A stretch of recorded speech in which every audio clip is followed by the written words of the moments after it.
whether through our live Facebook page or through your radio. We love to say welcome this morning. My name is Fatu.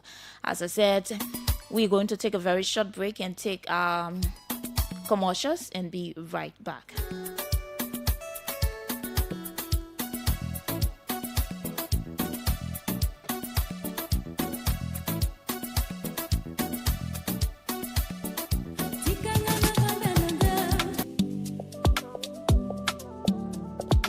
Rushing. Why are you rushing to so? You, Judy, don't give me hard time, man. I'm going to the bank to get my cash because the bank was so close. You can use the ATM? My ATM card expired ever since. My man, you don't need ATM card. Just use the mobile app and generate an e-token. All you have to do is to just log on the app. You click on Express Cash. Then you select ATM. From there now you select Generate e-token. Then you select the account you want the money to come from. From there you select the currency that you want. If they're Liberian dollars or US dollars. Then you put in the amount that you want, whether $10 or $20, you put it in and generate your e-token. It's simple, like 8 numbers that will come to you. When you get that number, just go to any ATM there. All you have to do is to just select the C Express Cash on the ATM now. The place where you're supposed to put your ATM pin, that way you pull that 8 number. Then it will ask you for the amount. That money where you generated, that money will come with the ATM will pay you. So simple. Echo banners for me again. I will always make use of the express service big time. Echo Bank, the Pan-African Bank.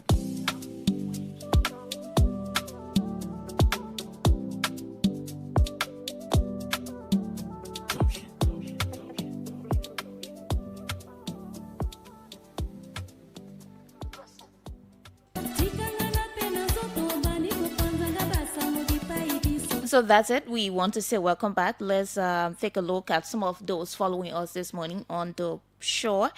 As a matter of fact, the CEO, Melvin K. Reed, is watching. Benjamin Kanagbo is watching. He says, good morning, OK FM. I am Benjamin Kanagbo following from Sierra Leone. Good morning to you too.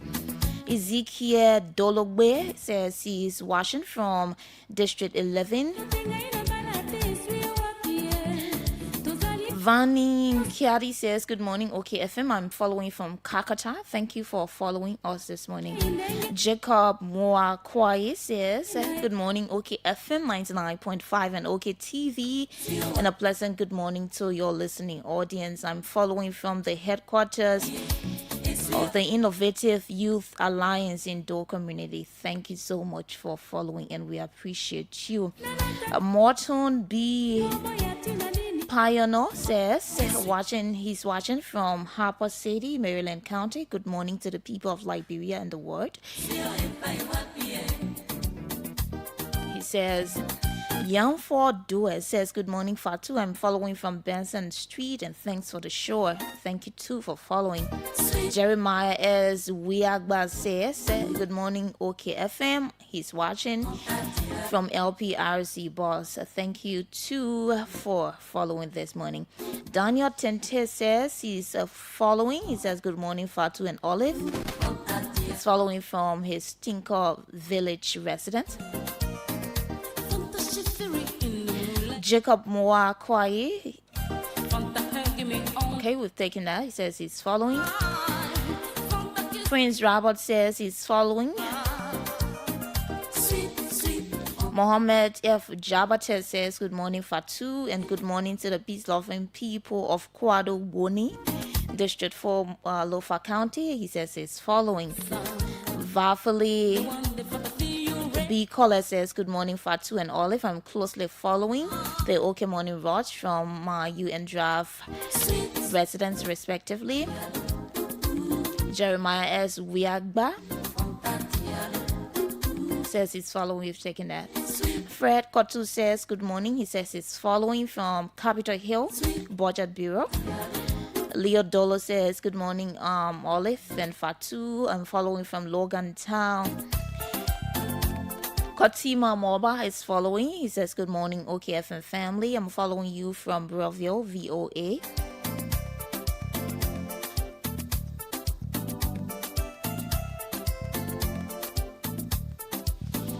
Felicia Sawi says she's following from Australia. Benedict A. Choli says that's Tilo says is following from Lakbat Sea community in Sinkor. Thank you for following this morning. Alex Maxwell says, good morning, OKFM. I'm following from Johnsonville. The Moscow Moses Nonga is following. He says, good morning, Fatu. I'm watching. Janiro Vani, he says he's following from Jordan. And Jay Waloba Gami says he's following from 12th Street, Sinkor. Morris Pissy, I hope I got your name okay. He says he's watching from Grand Cape Mount County, Kinjo. Castle Zuba is following from home. Abraham Asata Kamara Kroma says, good morning, OKFM. I'm watching from USA, Philadelphia. Hanafi Sagarakis Jalo says, good morning, OKFM. I'm following. Josh Watkins Jr., as usual, good morning. He says he's following from his comfort zone in District 13, Montserrat County. Good morning, too. Frank Morris is following, and he says he's following from Grand Cape Mount County. Bobo Lomax is following OKFM. He says, I'm following from Kolahun District, Lofa County. Ibrahim Sako Divani says, good morning, Fatu and Olive, and good morning to the loving people of Seke Sound, Derwin District, Bombing County. He says he's watching. Robert Steen Mombo says, good morning. I'm watching from GSA Road. Joseph Mali Koli is watching. Fred Clark Norris. As Ali Ayuba Keita is following. Morris Coleman. CDC Papi Sources Keita for Life is following. Joshua Toto is also following. Titus Keto. S. Sange Suni. Joshua, okay. We're taking all of this. David V. Zeze is following. I think we've taken all of the ones we have here. So thanks to all of those following the broadcast this morning. It's now 17 minutes past 7 o'clock, and this is the OK Morning Watch. My name is Fatu Kamara. I'm going to be here today with Olive Stevenson, and until 10 o'clock, we're going to be playing our part.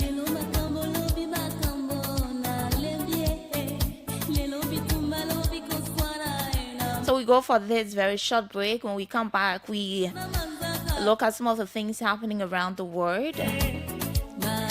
And then after that, we have a say in some of the important issues in Liberia. And by then, I'm going to be joined by my colleague for that discussion. And 8 o'clock is our first guest segment. 9 o'clock, the first guest walks out and another steps in until 10 o'clock. And at 10 o'clock, we be walking out of the studio. So that's how things are going to be like up until 10 o'clock. Stay with us and don't touch your dial. We take this break.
So welcome back. Let's take a look at some of the things happening around us in Nigeria. The body which runs Nigeria's university entrance exams has admitted to a technical glitch which compromised some results of this year's test after nearly 80% of students got low grades. Students have complained about not being able to log into their computers, questions not showing up, and power cuts making it impossible to take the examinations. The low pass rate has sparked widespread outrage, especially after one candidate took her own life. Faith Opusisi, the Malayan, that's 19, who was aspiring to study microbiology, that's biology, at the university, died after swallowing poison, her family said. And her father and elder sister told the BBC that she had sat the exam for the second time and got 146 marks out of 400, lower than 193 she had last year. The pain made her take her own life, her father told the BBC. Generally, 200 or above out of 400 is enough to get a place in the university in the exams run by the Joint Admissions and Matriculation Board. Only 400,000 of the 1.9 million students achieved that mark, one of the worst performances in recent years. And one student, Favor Ike, told BBC Igbo that 10 of 165 questions did not appear on the screen. All she could see was the multiple choice options for the answers. We were told to omit the blank questions and continue the exam, but it was very hard to concentrate after that, she said.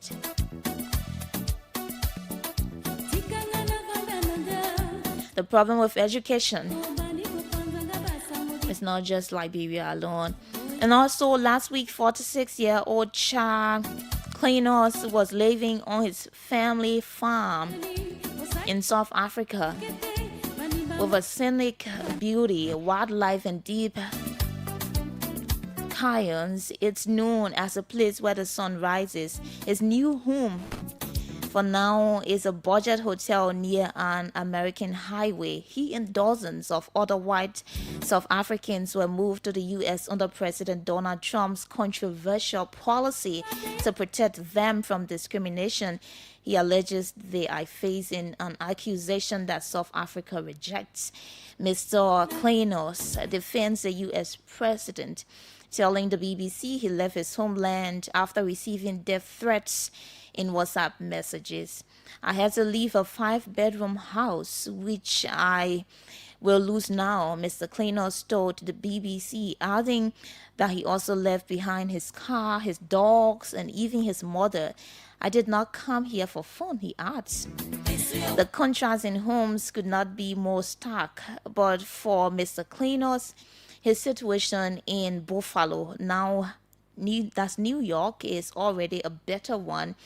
My children are safe, says Mr. Klinos, whose wife died in a road accident in 2006, and the status of white South African farmers has long been rallying cry on the right and far right of American politics. Trump and his close allies, South Africa-born billionaire Elon Musk, have even argued that there has been a genocide of white farmers in South Africa, a claim that has widely been discredited. And in February, Trump signed an executive order granting refugee status to Afrikaners, such as Mr. Klinos, who he said were being persecuted. And Mr. Klinos is one of a group of 59 who arrived on Tuesday near Washington, D.C. after President Trump's administration fast-tracked their applications. He admits he was surprised at how quickly he got to the U.S. and that he is grateful to Trump. And he says he felt finally somebody in the world is seeing what's going on. He and his family arrived with orders at the airport, and they were greeted with red, white, and blue balloons. He described the pomp and ceremony as overwhelming. And that's it.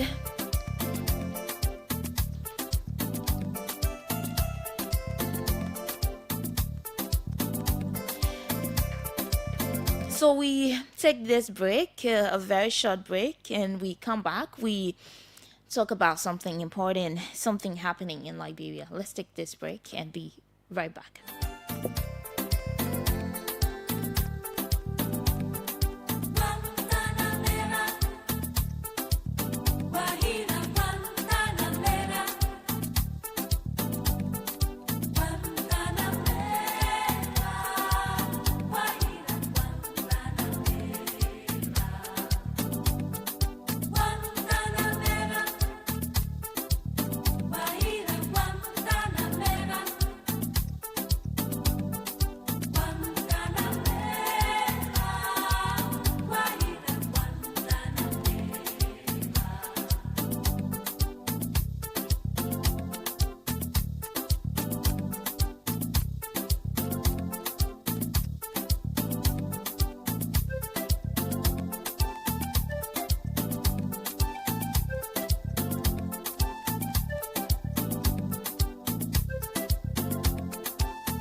Attention all small business owners in Liberia. Are you ready to take your business to the next level? Introducing Accelerate 360, the program designed to boost your access to financing and expand your market reach. Over the next 3 years, Accelerate 360 will support 165 SMEs like yours. The program also includes business development service providers who have applied to be selected for the program. Don't miss this opportunity to grow your business and make a lasting impact. Visit our website at www.accelerateliberia.com or call 0771 360 360. Accelerate 360, empowering Liberia's entrepreneurs one business at a time.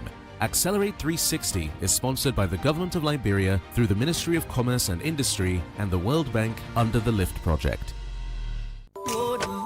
Hey, my girl, I slam my card also. The player have vest. I go carry my uncle card so on a garage. The go put where or inside it. The whole car engine spot. I the same thing happening to me.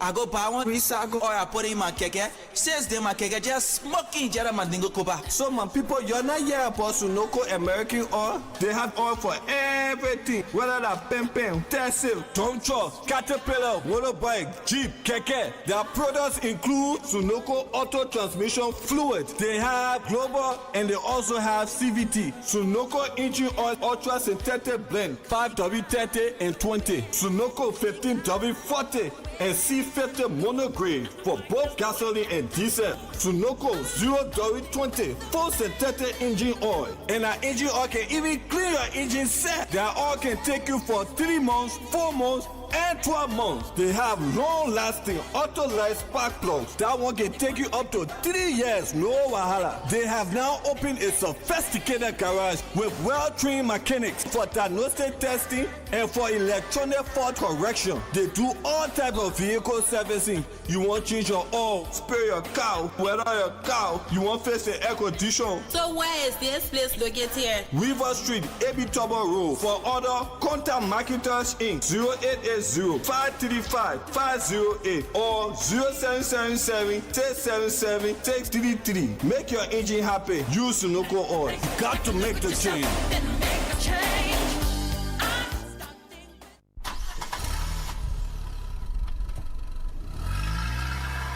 Your cars, generators, and other machines can last much longer when you use the right kind of petroleum products to power your engines. Sunek Group, located on Bushwood Island, is dealer and distributor of high-quality petroleum products across Liberia at available prices. At Sunek Group, we sell and distribute high-quality petrol, gas, and diesel fuel to fueling stations across the nation. Our highly trained, professional, and customer-friendly staff are always waiting and ready to serve you. We deliver your petroleum products to your destinations on time. No worries. Power your engines with the right kinds of petrol, oil, and gas today and save time and money. Come to Sunek Group, your one-stop distributor of high-quality petrol, oil, and gas. We are located in a BMC building opposite UBA Bank, just a block away from LPRC on Bushwood Island. For more information, call 0777-062-441 or 0886-473-164. Sunek Group,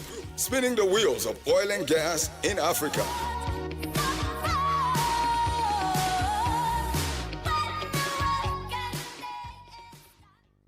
Cause you are strong. You teacher or you get children or you take care of people children wait, you can worry about your student or your child coming out good. You not see things happening to them that staying long to talk or for them to sleep hard or they too active or high or that only certain food in the leg or they can play with other children. If you see the thing happening, maybe your child gets something they call autism. Can join the people called Blooming Kaleidoscope for one-day workshop where you will learn plenty of good things about this sickness they call autism.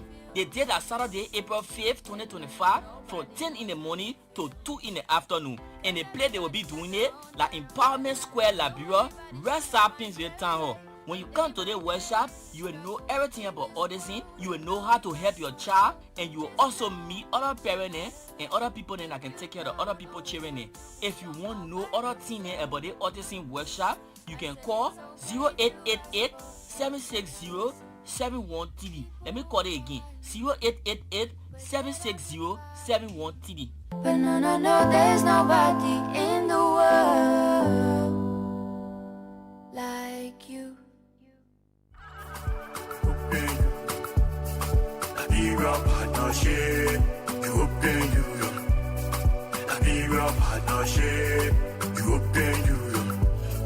Abigail partnership, you open you. Abigail partnership. EU Liberia, she long lasting partnership. Yeah. Sustain the peace, unify economic growth.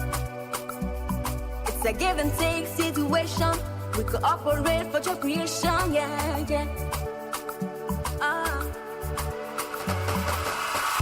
EU-LIB connection, partnership for transformation. EU-LIB connection, partnership for transformation. EU-LIB connection, partnership for transformation. EU-LIB connection, partnership for transformation. Talking about unity and supporting one another. Talking about partnership and how we all can prosper. Good governance is what we stand for. Human rights is what we stand for. Reconciliation and infinity. Management of natural resources. Not forgetting human resources. Rule of law, govern well, and regional security for all of us. EU partnership. EU-LIB connection, partnership for transformation. EU-LIB connection, partnership for transformation. EU-LIB connection, partnership for transformation. EU-LIB connection.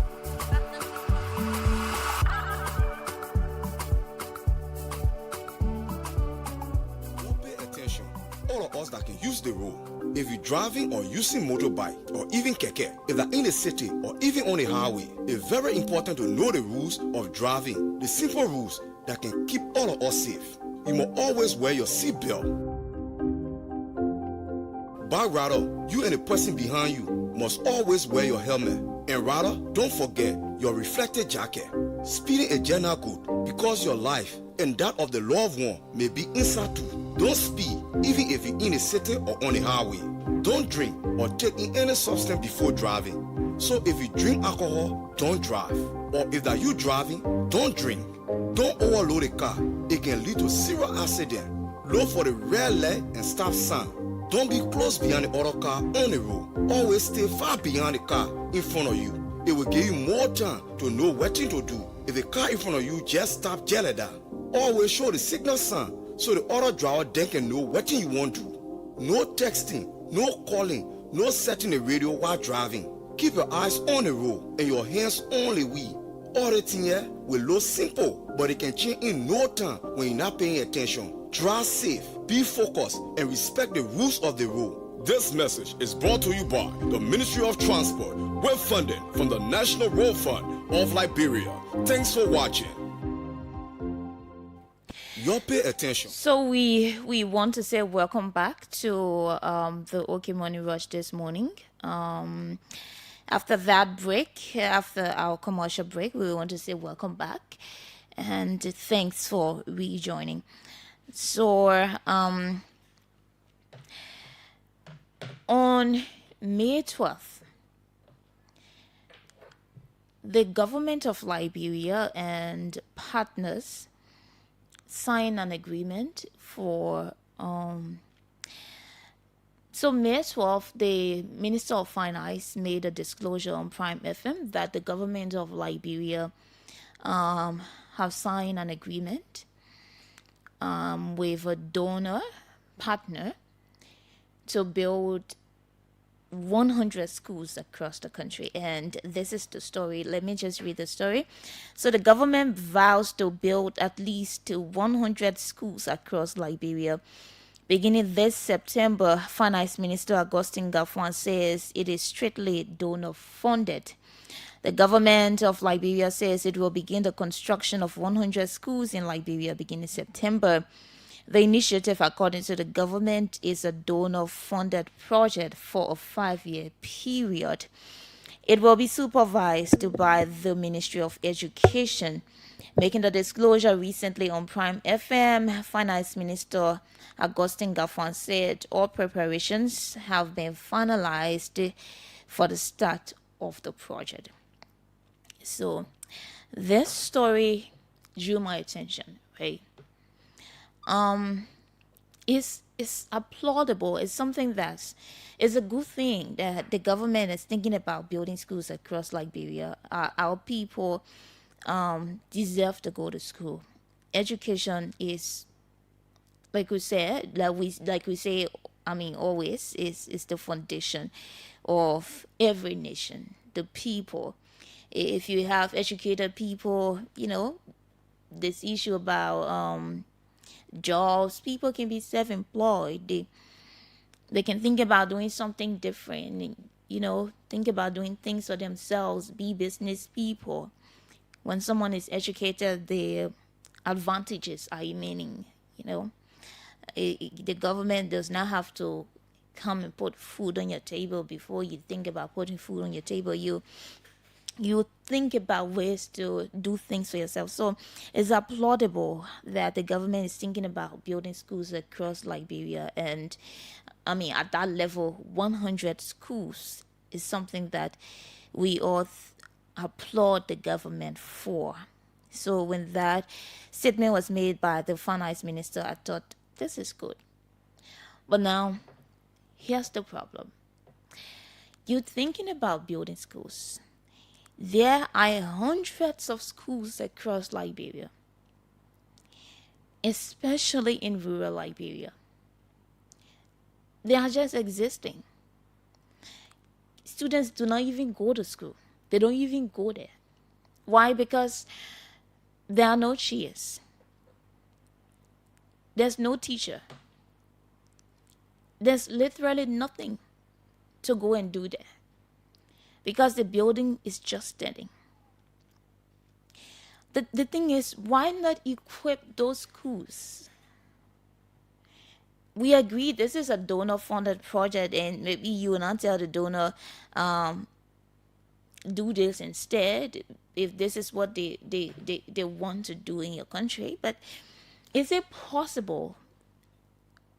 I know it's possible that the government think about investing in the existing schools. I went to a school in Bond County. And in our school, the students do not even have chairs to sit. It's actually even a mod and the only school in that community. The only school in that community. Yes, the students are not very, they are not many in that community. But the only school they have there, why not equip that school? Why not have cheers for those schools? There are too many schools across the country, trust me. Why some are private schools, but these people are just helping with your responsibility as a government to educate your citizens. Why not equip those schools? Now you're building another school. What's the guarantee that the school you're building is going to have all of the facilities again as the old ones? I mean, unlike the old ones, right? So most of the times, like I said to lawmakers who think about building their own schools, thinking about building their own clinics, thinking about building their own this, their own that. And most times it's just because of their own interest, just because of their own glorification, and say, okay, this is the representative who built this. This is the government who built this. The UP government did this. Yes, it's a good thing. But can we also say the Unity Party government or the government of President Joseph Boakai was able to provide seating capacity for all of the schools in rural Liberia? Libraries.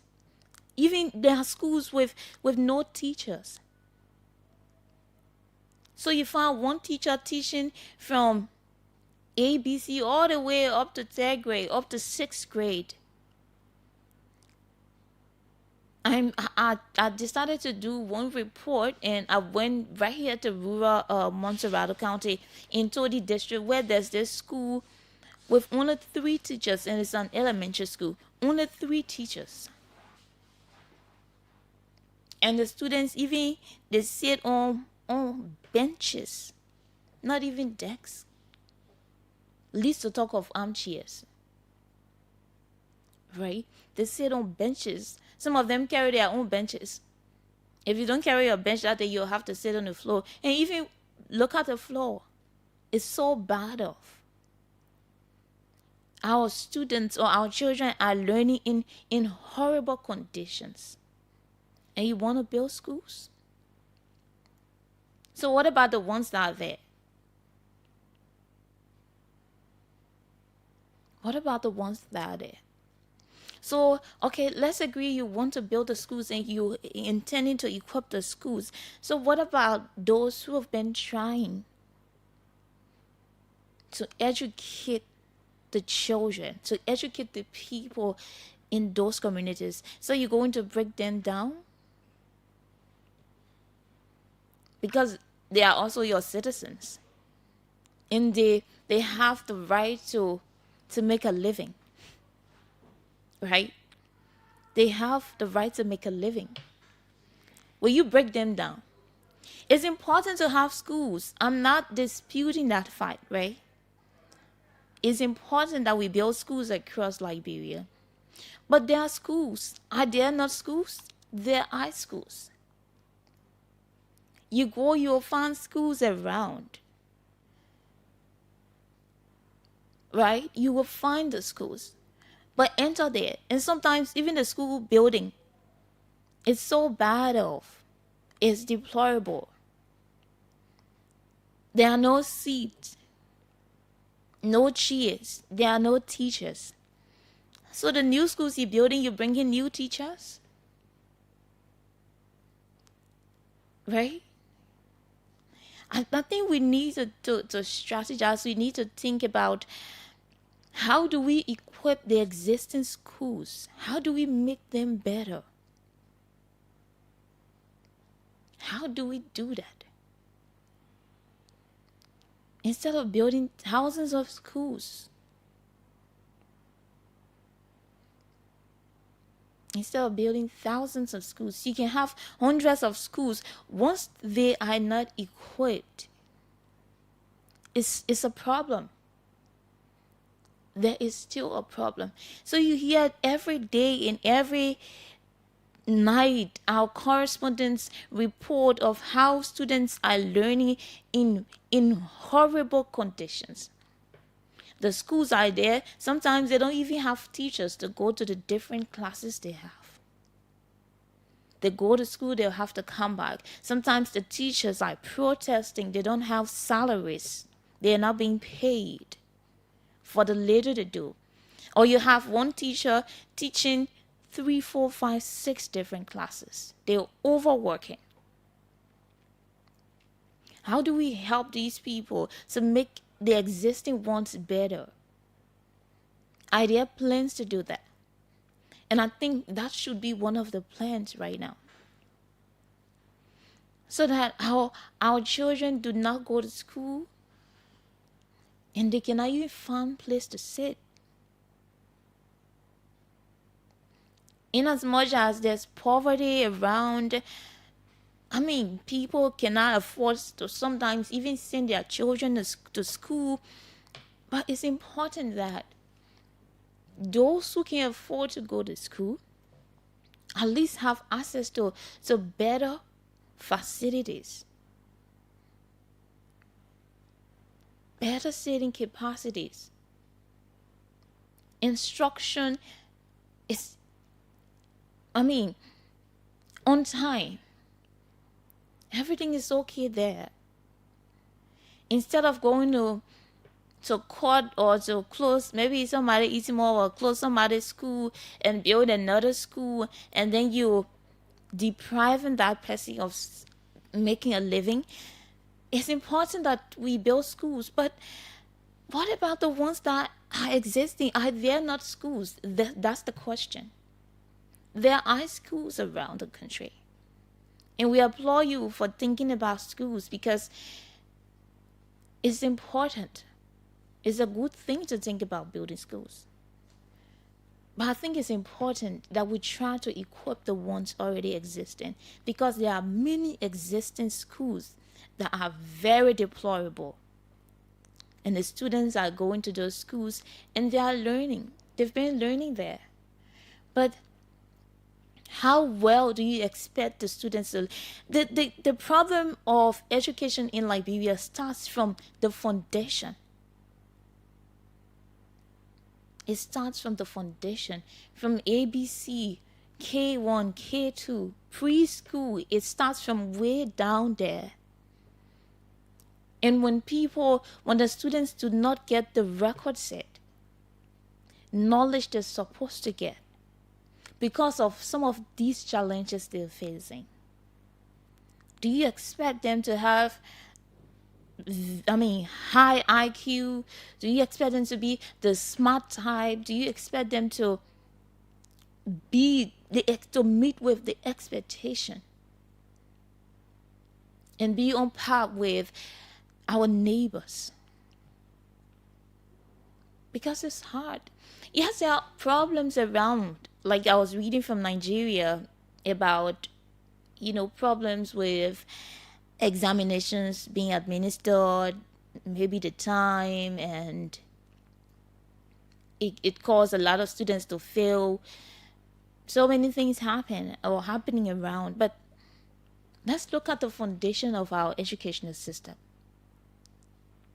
A child going to school and they cannot even find a place to sit. They'll have to tow chairs to go to school. There's no library. There's no teacher to even go and teach them. Sometimes they go and sit the entire day and have to go back home. Sometimes the building is so bad. Maybe they're sitting in the class, the rain is falling and it's raining on them. A lot of other things happening. It's essential that we have schools. But what about the ones that are existing? Are we thinking about equipping them to make them better?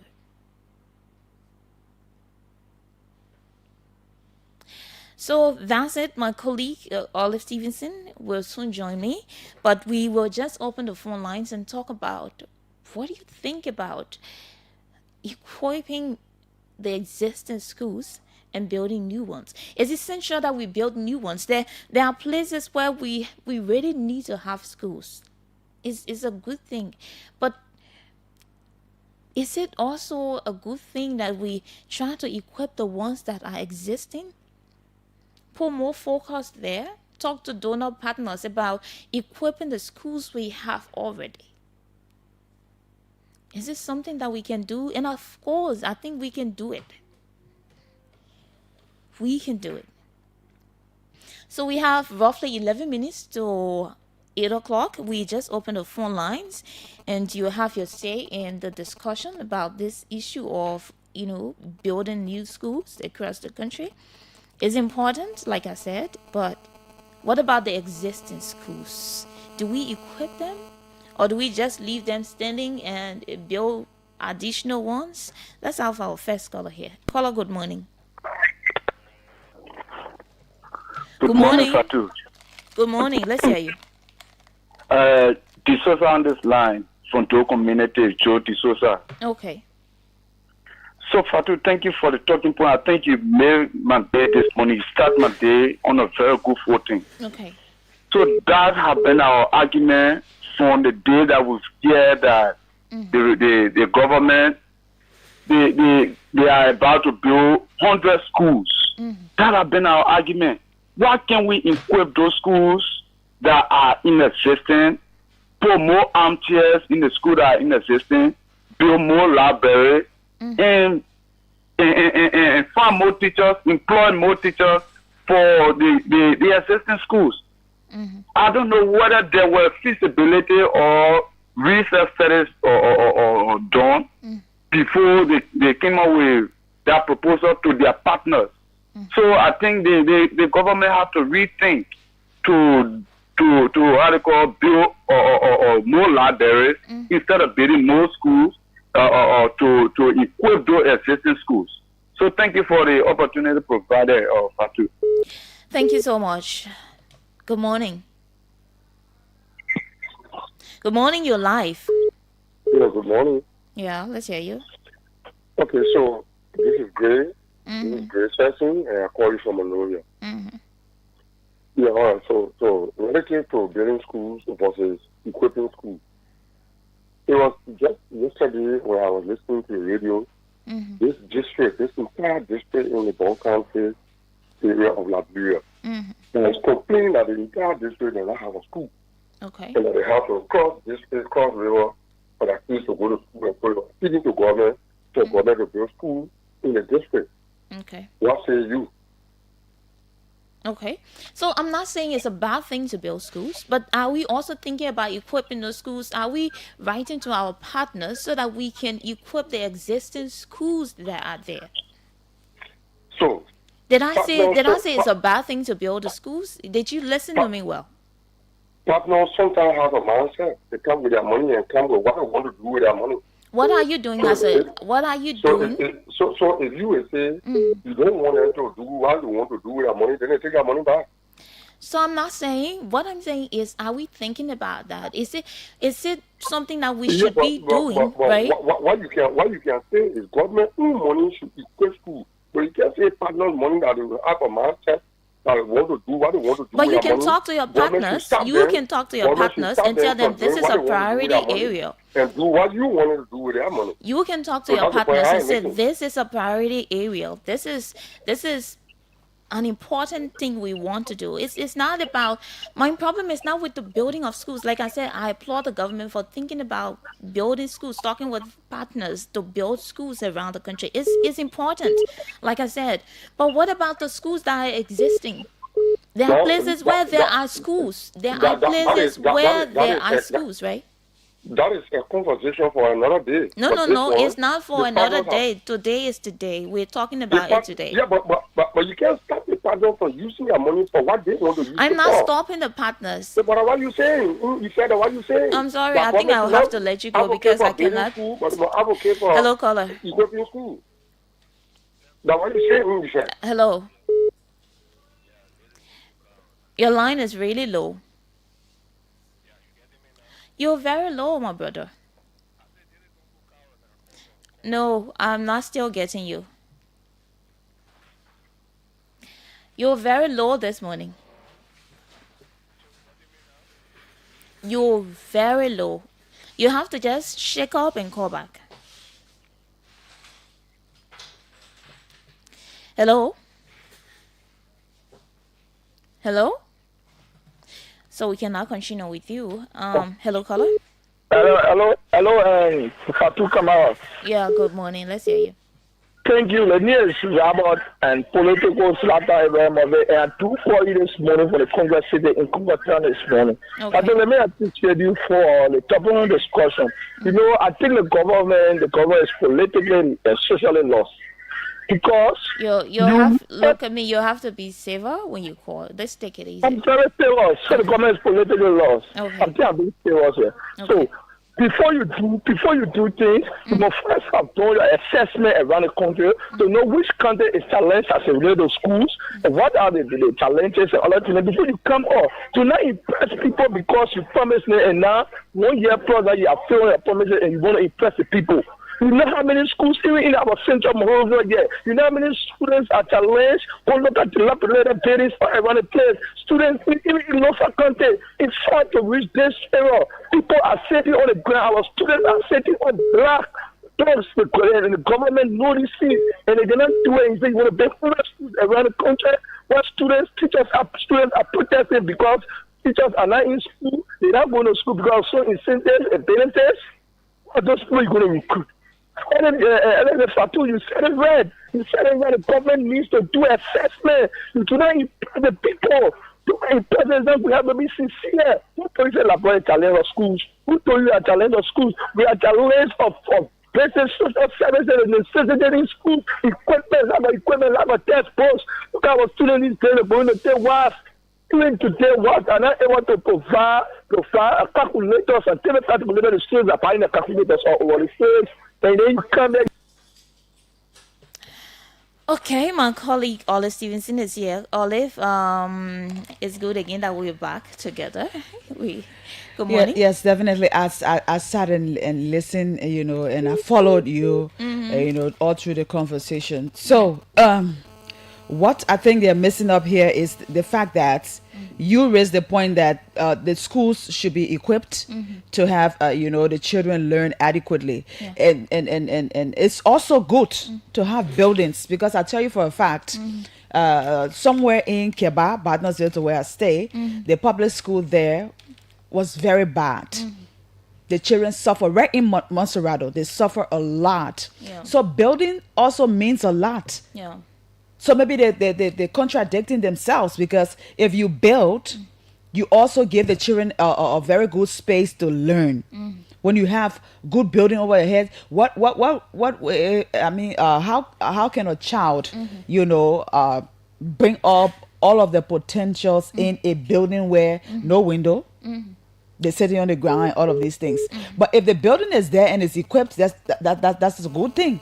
Because the child or children cannot sit in a space where you see your friends going to other schools, right? Not because you're in a public school, you should be exposed to that kind of school building. So if partners wants to give you money based on build the schools or something, that's also good.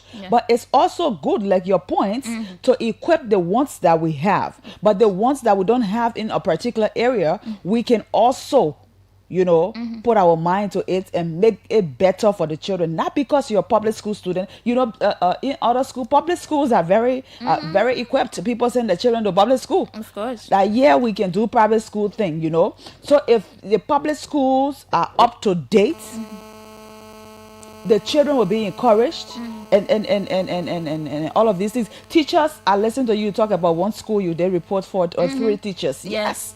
The constraints of teachers in these areas are very, very key. They got to look into that too, so that the children can feel okay. So you're bringing new schools. Are you bringing new teachers? New teachers. Even the old schools don't have teachers. I got your point clearly. People just trying to misconstrue what you're saying, but it's good to have a building as well. It's good to have the equipment in there. It's good to have teachers. It's good to have all of the things. Children sitting on the floor. That school I was telling you about, right in Monserrato, they were sitting on the floor. It was Honorable Kuhn, District 11, because that's district is in that school is in District 11. Yeah. He went there and refurbished that place. Of course, you So, can yes. refurbish. You can make it better. Fix that place, added another building to it, and now the children, even though they're in a wire fence, you see them, they're looking okay. Yeah. So fixing the building is not a bad thing, but the thought of making it better for the children, to have a very conducive yeah. learning environment is very key. That's why I just want to pass. Also, it's now when your friends say, raise their point and you say, they're person do no, just come up with your points so that the people who are listening can make sure that they listen. Sometimes the president don't listen, but people close to him listen, and they will push these ideas to him that they will make our schools better for our children. Of course. And Yes. Olive, you know that there is not a day that our correspondents will not call and talk about how students do not even have certain capacity, how there are no teachers to go to the classroom to teach them, how teachers are protesting that they do not have salaries to go to the classroom. What are you doing about that? How do we settle that? How are you working with the existing schools? Do we just downplay all of those challenges, the existing challenges or the existing problems, and build new schools? No, we cannot. We have new buildings. What are we going to put there? Will it be the same way, or will we just go back and just continue? We can to go do in. the We can continue to go in cycles because Yeah. we as young people, we're having children now. Our children, some of us, we don't have the hand to pay 500 to pay 1,000 US for your children to go to private school. So it does not mean your children should not learn. There are big people in this country today that can tell you for a fact that they passed through the walls of Tottenham High. They passed through most of the public schools around here, and they are good. You see the product. So that means something good can come from people going to the public school. So so that we can have a good space, and bring up more people who will maybe tackled government entities, NGOs around here from public school. That would be good. I went to public school, Yes. Olive, from preschool all the way up to let's say 6th grade, elementary, the end of elementary. I went to public school, and Olive, I had every year I had to make my own armchair to carry to school. Yeah, I had that's to how it been. Yeah. I had to make my own armchair to carry to school. And imagine a family who life is so hard for, everything is so tough, Every year you have to make your own armchair because when school, the year ends, you go, you come back, that chair ain't there. missing, ain't there anymore, or Ain't something there. funny happening to it. So you have to, what do we do to ensure that some of these problems or these challenges I handle? Yeah. These things are basic things. Like chairs for people to sit, while you're learning. And that's something that should be taken care of. Yeah. And the overcrowdedness too. Sometimes I think maybe that's because of that's just one of the reasons why that they will want to create another school, to make build another school. Yeah. Because overcrowdedness over the years have been a very serious problem for public schools. Yeah. You will have more students in a classroom, and when you're teaching, I taught before, right after high school, I had to do teaching. Julius, Jerry, and myself, we taught the same school. Okay. Yes, I taught before. So, teaching children more than 40, 45 is not an easy thing. Okay. For you, the teacher. Then you having children, almost 100 students in one class. Yeah. How do you go about even checking on them to know that they are doing well? So you just throw your topic and just leave it. You that want to learn, how they call it, you want to learn, you learn. You don't want to learn, you leave it. The overcrowdedness sometimes makes things difficult for the children to learn, because you as a teacher, you may be doing your best, but then your best will not be good enough because it will not get across to all of the students. You can't teach 100 students in one class. No way. No way. The ones that aren't paying attention, you won't even see them. All right. So this, over the years, some of the challenges we've been faced with is overcrowdedness, lack of teachers. These are something that people need to really put their heart to and their mind to and their money to as well, to make sure that our children in public school don't feel deserted. They don't feel some kind of way, that they can feel included But sometimes we just focus on public doing. and but sometimes we work with the private schools. How do we work and equip them and make them also better? I think all of it is essential that we also work with these schools, because the government, you will not have enough public schools for all of the children in the world in Liberia. That's why it's overcrowded. Yes, you will not have. But there are existing private schools. How do we work with them and make it better? These are Liberians. We're all Liberians here, Olive. And these people are just helping with buttressing your efforts, to educate your your partners. citizens. But there should be something Your done on citizens. yourself, with yourself, Yeah. to improve the lives of your citizens. So if donors, your partners come in and do something, Yeah. that should be on the side. Yeah. That should be something on the side, but there should be a plan. There should be something coming from you to make sure that the schools are better in your country. It doesn't have to be, because I listened to one caller, he's like, he knows what he's saying, because he said the donors will tell you what they want to do for you, but sometimes they are your partners. You engage them, you talk to them. Well, we have even though you want to do a school building, but we want you to see this, present what you have. But if you don't present what you have, they will give you what they want you to do. So I think if they will not just tell you, say, oh, you're forced to take this. Even if it will not benefit you at the time, they will not tell you you're forced to take this. There should be a negotiation. Talk to them. This is my proposal. This is what I have. Priority areas we should tackle, to make sure that the learning environment gets okay for our students. Let them see it. They will not say, oh, let's downplay this and then give you a building. I don't think that is going to work. I've not worked in that space before, so I can't speak, all like I know what's going on there. Yeah. But if I believe if you place your priority right, do it right to your partners, they will know exactly what you want and how it can help the students. Yeah. So, like I said, to the caller who wanted to get angry and make some issues. No, he shouldn't get. Yeah. You were just raising a point, because Yeah. that's a very important point. The children don't have anything in school or reading books. When we're in elementary school, we are reading books, man. We have other things, to make learning look okay for us. So the thing is, the children now, they need it.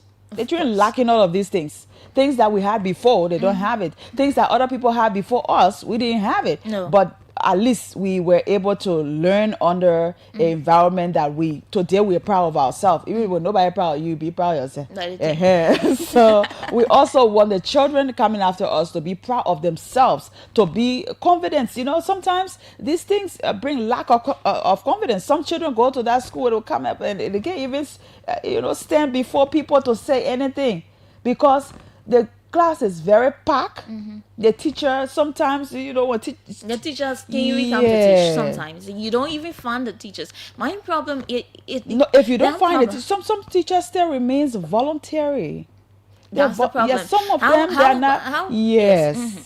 How does one work all their life, as a volunteer, as somebody, not just a volunteer, but just because you want to be working, or just because of the name? These are the problems we're talking about. There are existing problems I think we need to handle, we need to talk about. It's important that we have schools. It's a good thing, it's applaudable, like I said from the beginning, that we build schools around the country. But are we also thinking about equipping the existing schools, which necessary. I think is the most important right now?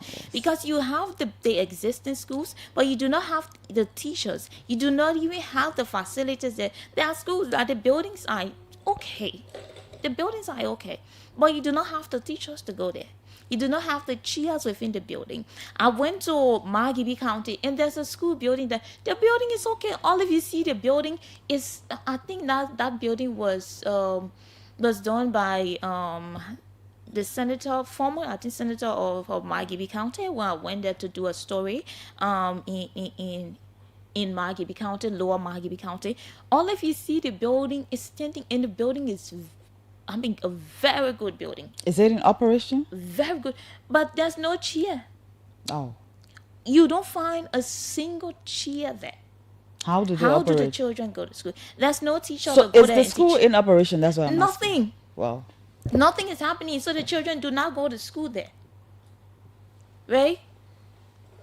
The children do not go to school. They just sit. So I think they have to attend SRC, the Salah Rubber Corporation, the school they have there. The children will have to go. But there's a building there, Olive. And nothing very to good building. You to see, work with. concrete, Olive. Nothing to work But with. there's not a single chair in that building. And that place is populated. You find a lot of students there. But they cannot go to school only because there's no teacher to go to the classroom and go and teach there. And there's no chair. And the people there cannot even afford Olive to get that. What can the government do about that? Can we go there and building another school? Sometimes. So I'm getting concerned. You talk about Margibi County. Margibi County is just a stone throw, from Montserrat. Yes. But the problem is, even here within Montserrat. Yes, so there are people, direct representatives for these counties. Even in Montserrat, even the Margibi, even Bon County that you talk about, they are direct representatives of this county. These people were elected to represent you. Yeah. So these are some of the things they should be pushing, Fatu. You can't just sit and say, oh, the government. They are part of the government. You know that? They are part of the government and they represent the people of a particular district or county. So these are things they should spot. That is part of their oversight. They should see these things and bring it to they are government. You know, they are part of this government. They should bring it to the table and see how they can work on it. Yeah. You see a school building sitting in your county or maybe in your district and you downplay it and you know it can cater to the needs of children, you know, in that place to make them better. That's your legacy. That's why you will be doing that. People will say, well, this man was a lawmaker for this space. This lady was a lawmaker for this space. And she made our children to have a conducive space for learning. These children will take after you tomorrow. These children should be there to protect that county, to do things that will bring the name of that county up. So you should see that as an oversight. It's part of what you do in the house. Not to just go there and have an office space and sit down and, oh, who's coming over there like a lawmaker? No. These are your responsibilities. You should know them to your fingertips so that you don't get embarrassed because it's in your district. You have to spot those things and bring it up to your friends, bring it up to the space and say, well, we need to tackle schools. We need to do this for schools. People will not always come to spoon feed you. You should know exactly what you're doing. The job they do out there is very easy because you have people in the community who will tell you these things. You don't have to get up in your office and go walk in the place to see, honorable, we have this school, we don't have chairs and stuff like that. You can make a way for chairs to enter that school. It will benefit a whole lot of children. To your utmost surprise, you will see the kind of children that will be educated from what you have done, the kind of children that will be looked after based on what you have done.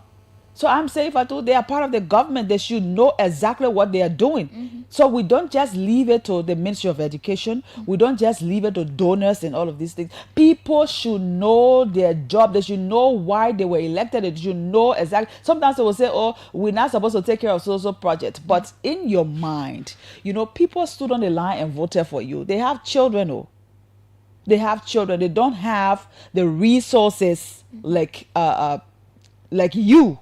Because I'm referring to the lawmakers now, don't have the resources like you to send their children maybe abroad or to go send their children to some of the big schools in town to learn. So what you will do with your hands, what you will spot in your district and put and highlight it to your friends, and then development go on that side based on what you have done. Your people will remember you for that. Your legacy will shine more than anything else. But if you downplay school, that's a least thing to do and build public toilet. You can't downplay school and build a latrine. No. I think I will prioritize school over latrine. So that's the thing I'm saying. Like I said, and again, before I continue with the course, like I said, it's a good thing to build schools.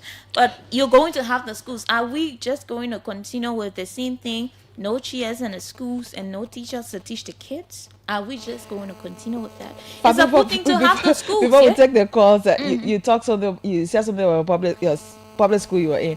Let me tell you something about the public university that I went to, University of Liberia. The first year I entered that school, I dropped. Why? You have to stand, or you got to go look for a chair. You have to hold on to that thing. Or sometimes you stay on the wall and put your carpet box on the wall. I wasn't and write used to that because I went to public school all through.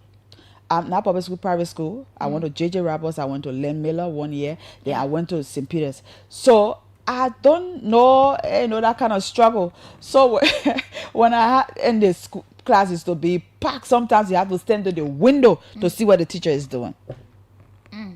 How do you learn in that space? Of course. I dropped that. I got through the first semester. I dropped for a very long time. I don't encourage myself to go back to the school. So you see, when you don't have a conducive learning environment, it even discourage people. Yeah. It discourages people from wanting to follow up. It takes determined minds to learn under such environments. Yeah. Yeah, so that's it. We can have the schools, but we should also be thinking about how do we equip the ones existing already. Hello, caller. Ollie, good morning. Good morning. Let me say good morning to His Excellency President Walker. Someone did come back from Broadway, this is 17. So I'm going to comment on you for the discussion, right? Some of who grew up in the rural area, I can seriously to you, Liberia needs schools in our rural area. I hear from Bon County, especially District 5, if you travel from Batala to Tilastan and the late Francis Galagulu town, you have more than 1,000 students who live around there, but yet there is no high school between Tilastan and Dallas, Fenitoli. But then when you leave from Fenitoli, you get Ogaya and other places. There is no high school between those two towns and they get the surrounding villages and towns around there. You have more than 500 students. When you leave from Gaia and going into the world, you get hospitals and other small elementary schools.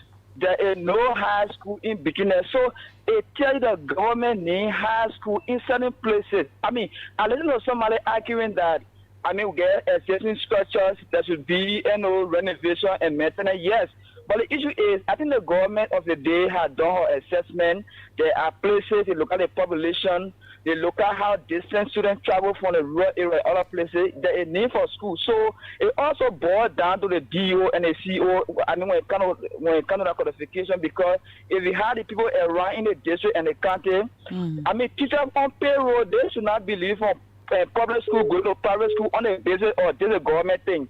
So I'm going to get my job. So when the CEO and the DO on top of her game, it tells you people will be, stay in a school and it will be done properly. So it will level the government when they done an assessment, schools should be built and teachers will be monitored. They should not be listening to the classroom, calling on talk show. Students should not be used when it comes to protest. Students will be used, for the national purpose. So I want to appreciate the government, what they are planning to do.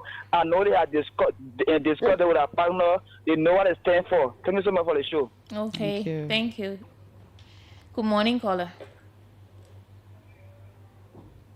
What happened on that line? Done? I'll take another one. Yeah, go ahead.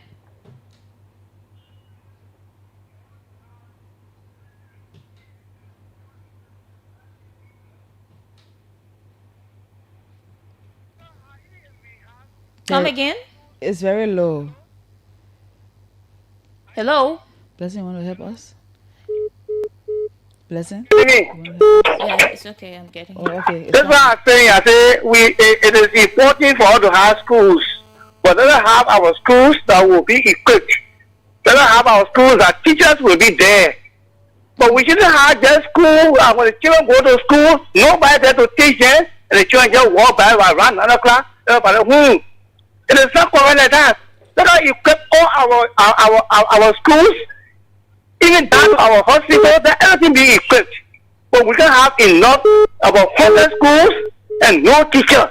Then why need to build no schools? Well, because we just want to have schools. No, we should have schools that is equipped. We should have those things that we have jobs. And you should be able to pay no teachers. Not that you just go pay poor teachers to the place there and no pay. Then when you look 2-3 months, they all walk from there. And the children just go vulnerable in that kind of manner. It is not correct. Thank you, madam, for your program this morning. Good morning, caller. Good morning. Good morning, your life. I'm calling from Ashburn Street. Yeah. What's going on? Yeah, go ahead. The program that you're trying to earmark for us Liberia is in 214 or 314 as you started. The first thing I was hearing from you was that people build a school for bread, and if the government build school, they will remove bread from their mouth. Two, lack of certain capacity or lack of modernization. And then government is coming in to say they want to build new schools. Our country is developing. Our population is extending out. Okay. If you have to do a little assessment around the Leeward County, you find out that there are more children that are coming up. Now, people build school based on what education ministry has described them to give them accreditation. There's no school that is built in Liberia that is not credited by the Ministry of Education. Okay. So in the first place, before even a government go for a negotiation, it is through Ministry of Education to come up with whatever that belongs to school or what school need to benefit from. Now, our argument or our thing to the government should be, yes, you are advocating for our country to build a certain school. We already look at that people build substandard school. Those substandard schools need to be rebuilt. And those schools are already been existing. Now, in those communities, people are forced to send their children there because there's no standard education institution. That's why the people send their children there to sit on ground or what. But if there's an institution that is there are being modernized, there will not be reason that you force a child to go sit on blood. You send the child to that institution that has been modernized. So if government coming in with school building, now they should be able to talk to the donor. The requirement for school to be incited into the real school, library, adult dormitory, and other stuff that help students to have free learning capacity. That should be our argument now to the government.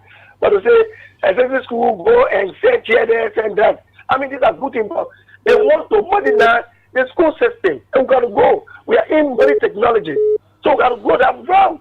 So when people are coming out, we tell them, I think this is what we need in our communities. And these are the communities that are lack of school and need demodernization. That should be our argument. But are you also aware that there are some public schools that lack the basic facilities you're talking about? Yeah, I mean, that is the right thing. So our argument on the media is if the school is to be built, let the school be modern. Let it be modern to be modern. Like imagine, I got out of a tunnel.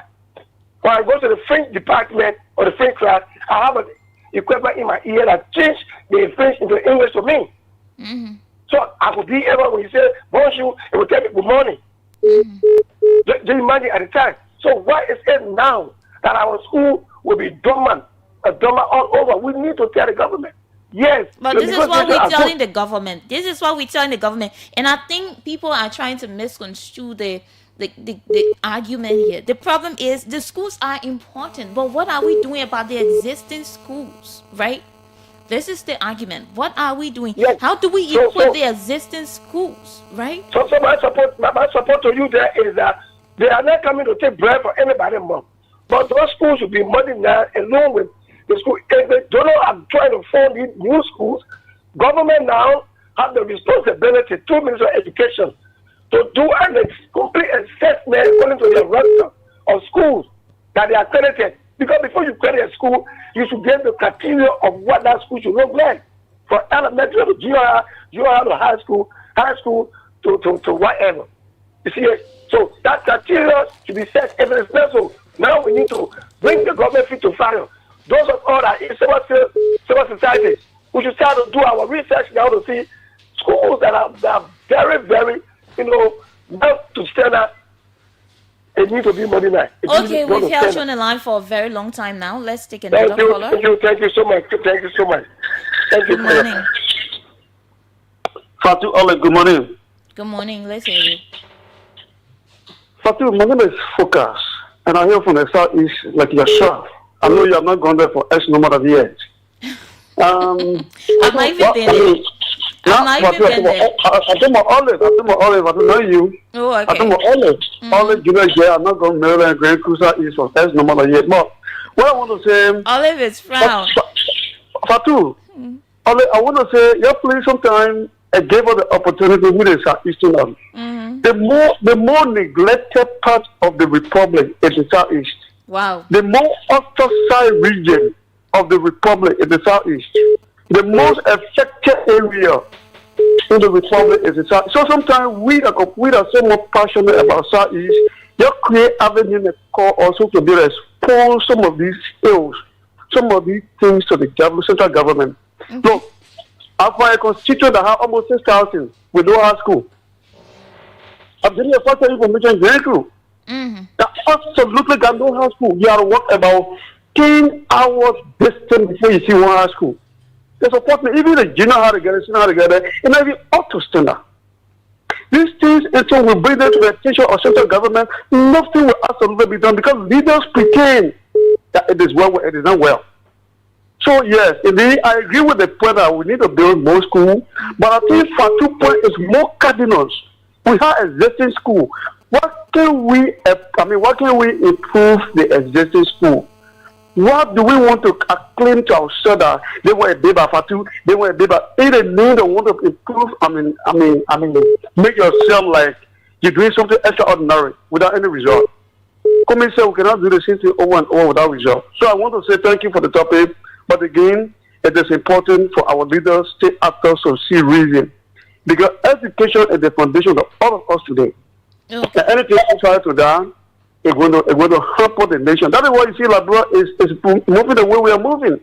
Because if we take our own time to lay the foundation of the children, these children are going to succeed the people tomorrow. When the foundation is solidified, it means that we are making significant progress. The Southeastern region want to say to you and Fatu, Ellen.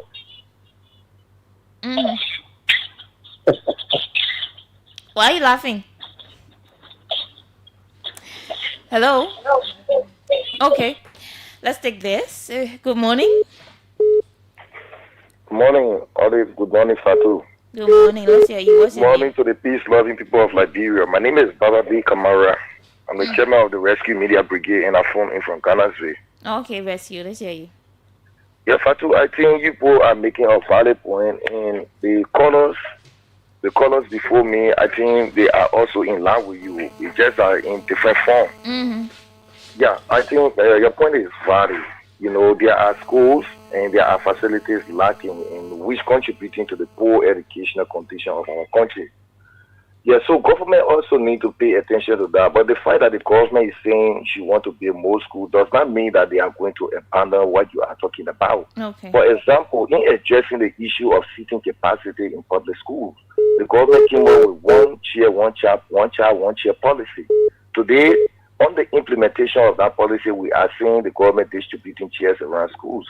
So, I mean, the issue of the dilapidated condition of public school is to the attention of the government. But you know, we have a compound complex problem in this country. Okay. So government will not address everything at once, but on the gradual process, government will have to be addressing them.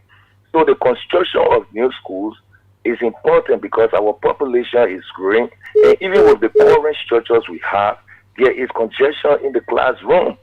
Okay. You go to the classroom where you're supposed to have 45 students, you have over 75 going to 100. How do you get a proper learning situation in such a classroom? So, I mean, we are raising important points. It's just that we will have to continue to say it to the government so the government will continue to be reminded. But I think the government is on the right track.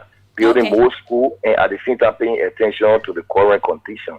Okay. Thank you very much. Thank you. 0777-700-995. Let's squeeze this caller. Good morning. Good morning. Good morning. Good morning. Let's hear you. Morning, Fatu and Olive. Mm-hmm. This is a gift from the Buddha Island. Okay. Olive and Fatu, I stand to be corrected in Bougainville. They are here from the southeast. Okay. In the 3 districts that is Sano County, I think only 1 district are high school. Okay. Usually in Greenville, though, all the other schools and they are slow elementary. You know, people can come from down there, come to Greenville to go to high school. I telling you, just go Bougainville. Other people sitting there, even in Colorado, go to Hackathon and other places, there's no school. They come from there on a daily basis to attend school, or they come to stay there. Yeah, all the things what you put there are important. You see that these are the things people started. The first government that took over this country. No, what I'm asking, hello? From the past, hello? Hello? Say this country was not going to be expanded. Yeah, go ahead. Yeah, well, I want to understand is, you say people leave from there to come to high school. They do it on a daily basis, or they do it, they come there to stay and go to school? Yeah, they can come there for a certain period of time. After when school close, they go back. And this thing we're talking about, somebody who come from down there to come, you can't able to walk from another district to come to a district to attend a school to go back. Other people can come and stay in Greenville for a number of time. When school close, they go back to their district. I'm talking about district. What I'm talking about, what you can drive maybe for 5 minutes or 30. You not even have money to pay motor car to be bringing you to school. So that the district then what I'm talking about. So it's important. All of us, the country started. All of us, the country were not going to expand. They build small narrow area in Colorado here. They build small and road. The country expanding. That's what building ministry now. They say that only the ministry is all right. So we need to build a school. Maybe we don't know the country expanding. Okay. You're right. All right. Thank you. Thank you. Let's take this caller here. Good morning. Oops, we lost it. Let's take this. Good morning. Good morning. Fatu, good morning. Yeah. Yeah, thank you so much. My name is Towanta, and I tell you from the Battery Factory Belt in District 18. Okay. So, my own input to these schools, new schools building in rehabilitating those existing schools. Mm-hmm. I listened to one of our caller who says that donors can come with their plans, and if you refuse it, they take their money back. Donors does not do that. Donors do what they call feasibility studies. After they have done their studies, it comes to government. We have seen that 15 of your district or 30 of your districts is lack of schools. We want to put in 100 schools. What do you think? This is a suggestion. They ask the government, what do you think? We have money for only building of schools. Then the government will come up with their own plan and say, okay, yes, we agree to build a school, or we don't want you to do, we want you to do this and do that. But if government accept and agree to the suggestion made by the donors definitely go ahead and do what they can do. You were talking about a school around the Wiala Bell when you go into Maggie, when you in Maggie, that's lower Maggie, that's school, Juba. Senator Emmanuel Nukwe. Okay. Then Senator Emmanuel Nukwe built that school in Wiala. He turned it over to government, to the Ministry of Education. Mm-hmm. That school building does not have armchairs. No. Students are not attending that school because no instructor there. Mm-hmm. So these are things government needs to look at. So I did a mathematics and I did a calculation of all of the 100 schools they want to build. Okay, government agreed to build 100 schools. Why can you take 30 of that school money to rehabilitate existing schools and put in equipment and build at least 70 schools? That could be a better thing for the people of our country. But if you're taking the money and you don't want to build school, day in the school there is no instructor, it's a waste. It's of waste. Being in a school and there are no students to attend to those schools is also a waste. Let me give you an example in Nima County. There's a district called District Number 8. They have a school they call it dual public school. I was not born back then when that particular school was established. My father was one of those people who established that institution. The dual public school was built by citizens of Duo themselves. Later on, they turned it over to government. I'll tell you that there is no armchairs in our school. No armchairs. Government does not have instructor there. The late representative Jackson Findo was the one who was taking care of instructors. Oh God. Hello. Oops, I we think lost it it. ended like that. Yeah. So you want to say something, Olive? No, I was just listening to the callers. It's good that somebody who understands what it is to get donor funding has just phoned in, to let us know how it's done. So feasibility studies is actually key, to what donors do in making sure that they to give them money. So that's a good one. But these are some of the conversation we should always have. You see, this is a very different suggestions. If you want to build 100 schools, you can skip maybe like 30 and use that money to do some work in all of the existing schools. That's a good suggestion. That's why it's good to have this kind of conversation. Not every day you be angry, you take the phone and say some reasonable things. There are people listening who could take from what you have said. And that anger thing can solve problem. That's Yes. the thing about it. Every day you're angry, you call to make your own point. I made my own point and I was not angry. You call to make your own point and you're angry. This is not about being angry. You call. Give a You point that will help the country. Give a point that will just help. give Yes. your own point. People will Have listen. your say about it. Yeah. Give your opinion. It's we don't always agree. You can disagree with what I'm saying. It makes us human. So say what you have to say. If you think that where you are you need school, I did not say schools are not important. Understand that it's important that we have schools, and I said it from the beginning, and we must applaud the government for that. But now there's another problem. The problem now is we also have schools, but these schools, they are now functional only because there are no chairs, there are no teachers, and the teachers, maybe some of them have teachers, but the teachers cannot go to the classroom because they are not getting paid. They're not getting anything from going to the classroom. What are we doing about that? I mean, do we understand it that way, or should I say something else? This is what I'm saying. Good morning. Good morning, Fatu. Good morning. Let's hear you. Ali Kamara calling for District 15. Okay, go ahead. Every society, you must think big. Don't think small. Okay. Listen to the caller while they are saying. You know what the library today will not get rule? That the same thing while the two world used to be thinking that library will be small, the population will not grow. You see, former president, we have paid a 14 military hospital. The same way, the opposition of criticizing the white general team they want. Today, people are using the people are there, right? Yeah. Government using the government go, government can, government will use it. Even when the Minister of Education, that Minister of Education, that woman left, she went around the country. What the people need, what they told her. What if the school bill, you think that 100 school bill, another government can, you think about building school? No. We think about development, right? Definitely. Hello? Yeah, go ahead. You are live. You are live. So we are not thinking about school. The whole country can develop. But we should leave the politics bend when government can want to do something for the country. You don't appreciate our government to do that. Even when it did another government can, it will empower our school that people will go there and enjoy our facility. But they want enough without using the one. What kind of country, what kind of human being, we don't do things like that. Look at former president we are. The 14 military hospital. Today, Joseph Baka come. It says so increment there. The people are going there for medicine. They don't benefit the Liberian people. We're going to say that we're going to wait. Hello? You are live. You're live, my brother. So, meaning that we should appreciate the government. Every government can where you want to do something for the public, not for yourself.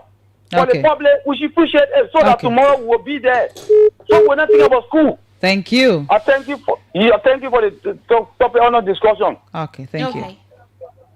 Good morning, caller. Yeah, hello. Good morning.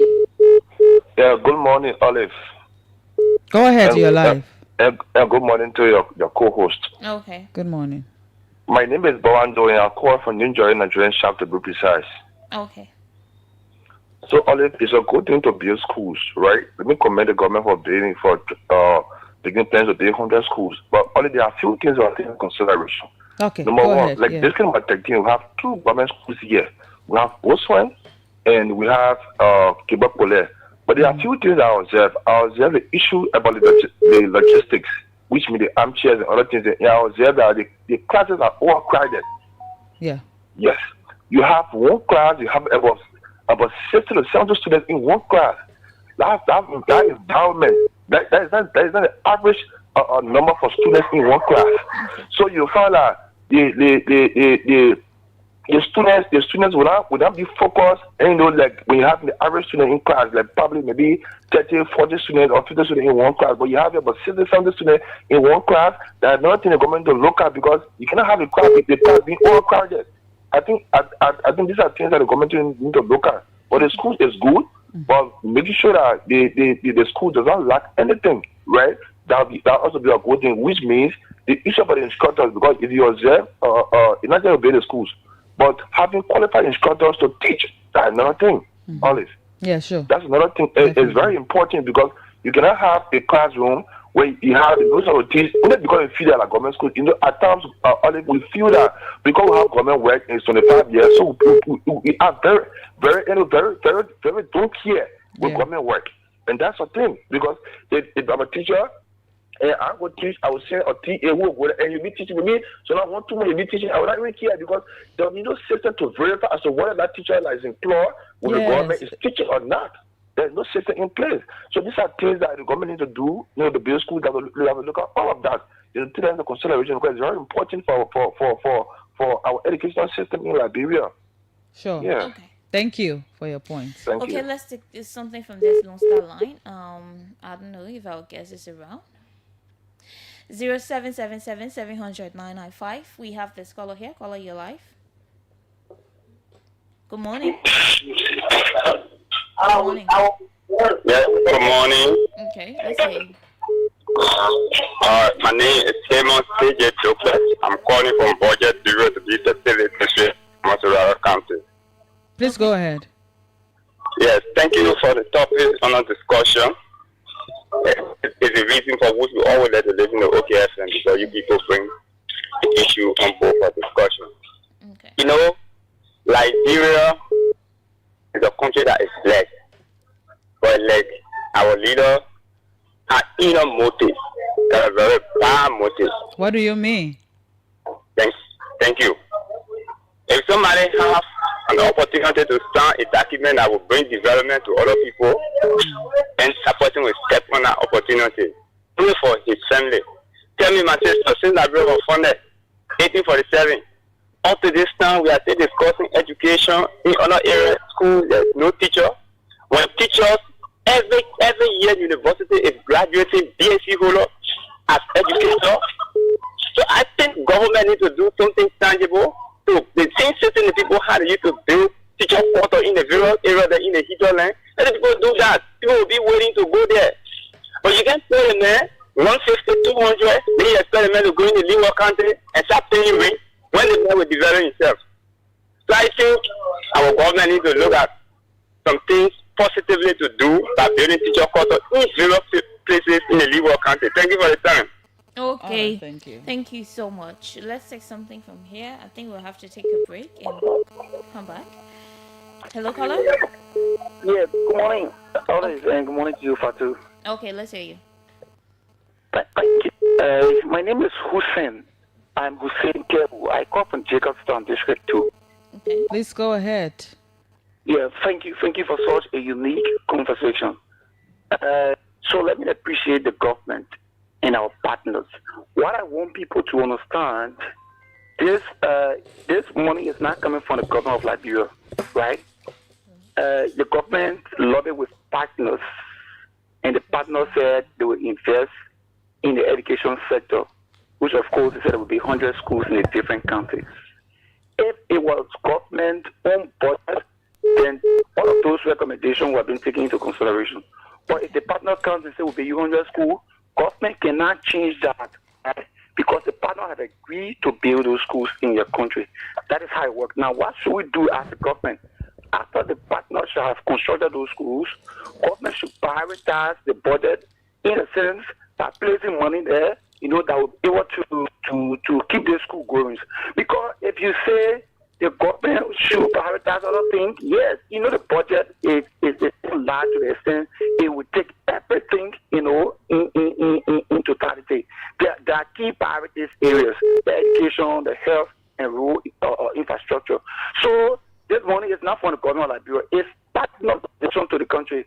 So the partner will invest, and what the government has to do is to place money there in the budget so that they can be able to hire teachers and do things. That is how it works.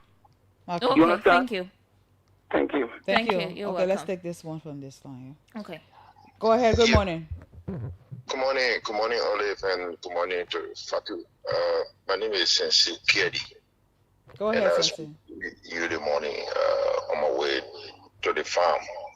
Okay, so you driving? Yes. I hope you're safe.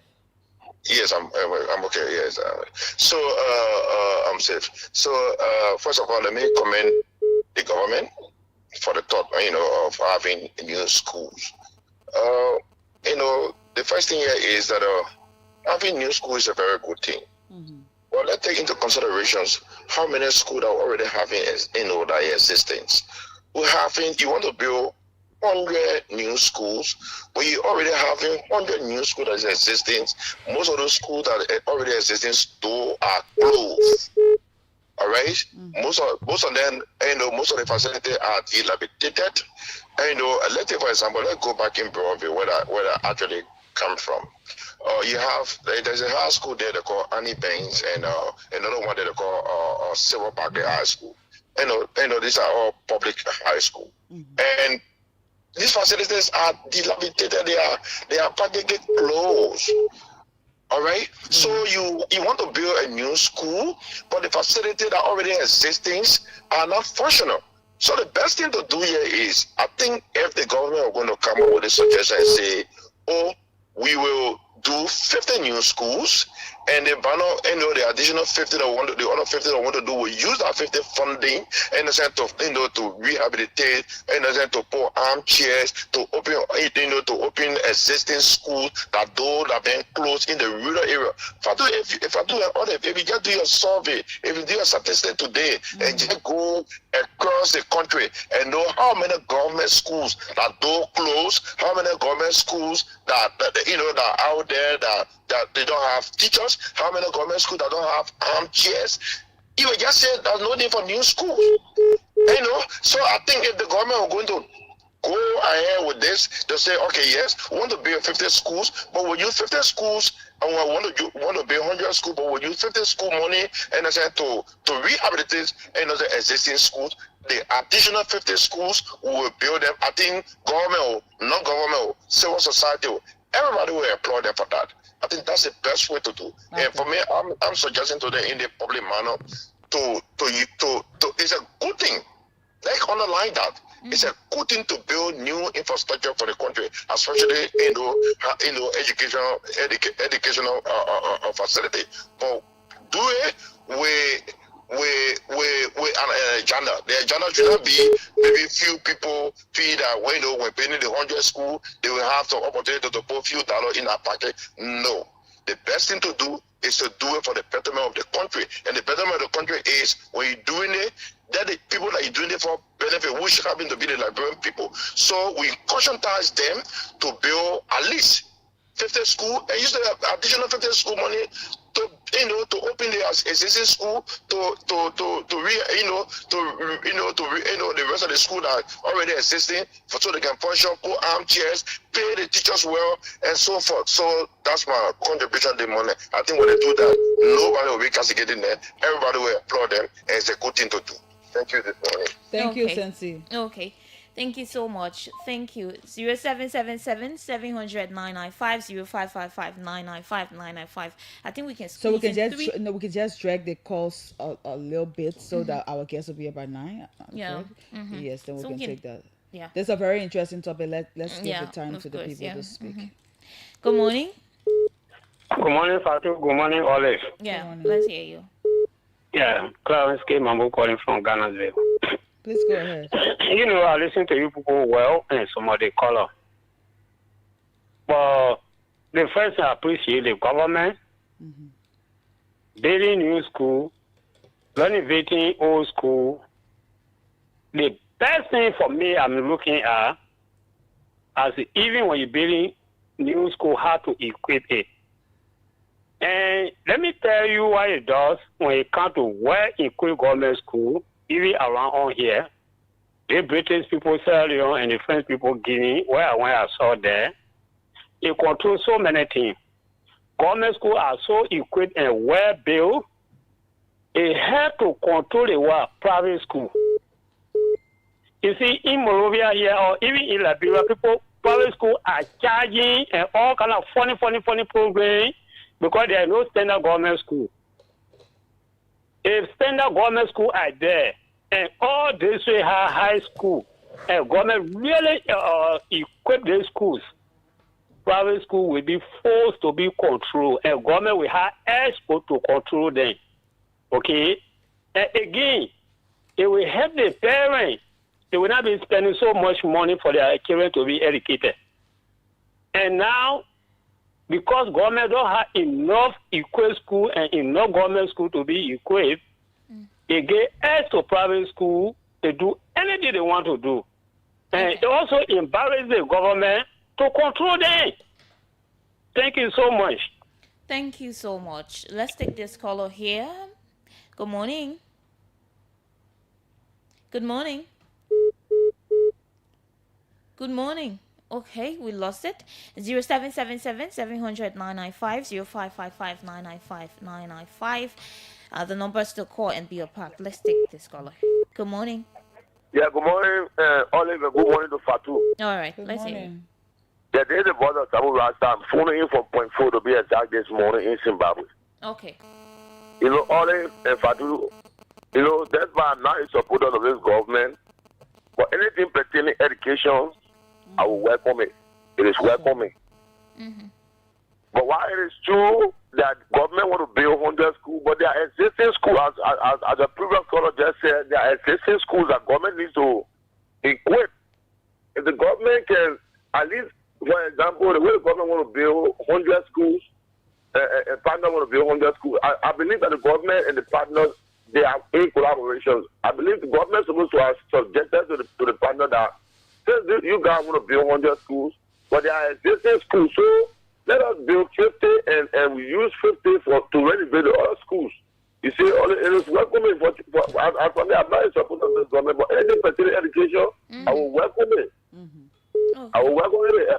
I appreciate the government for that news. That's why it's not happening yet, but I believe that it will make some progress when it comes to education. Thank you all for having me. All right, thank you. Thank you. Okay, let's take this one. Good morning. Good morning. Good morning. Let's hear you.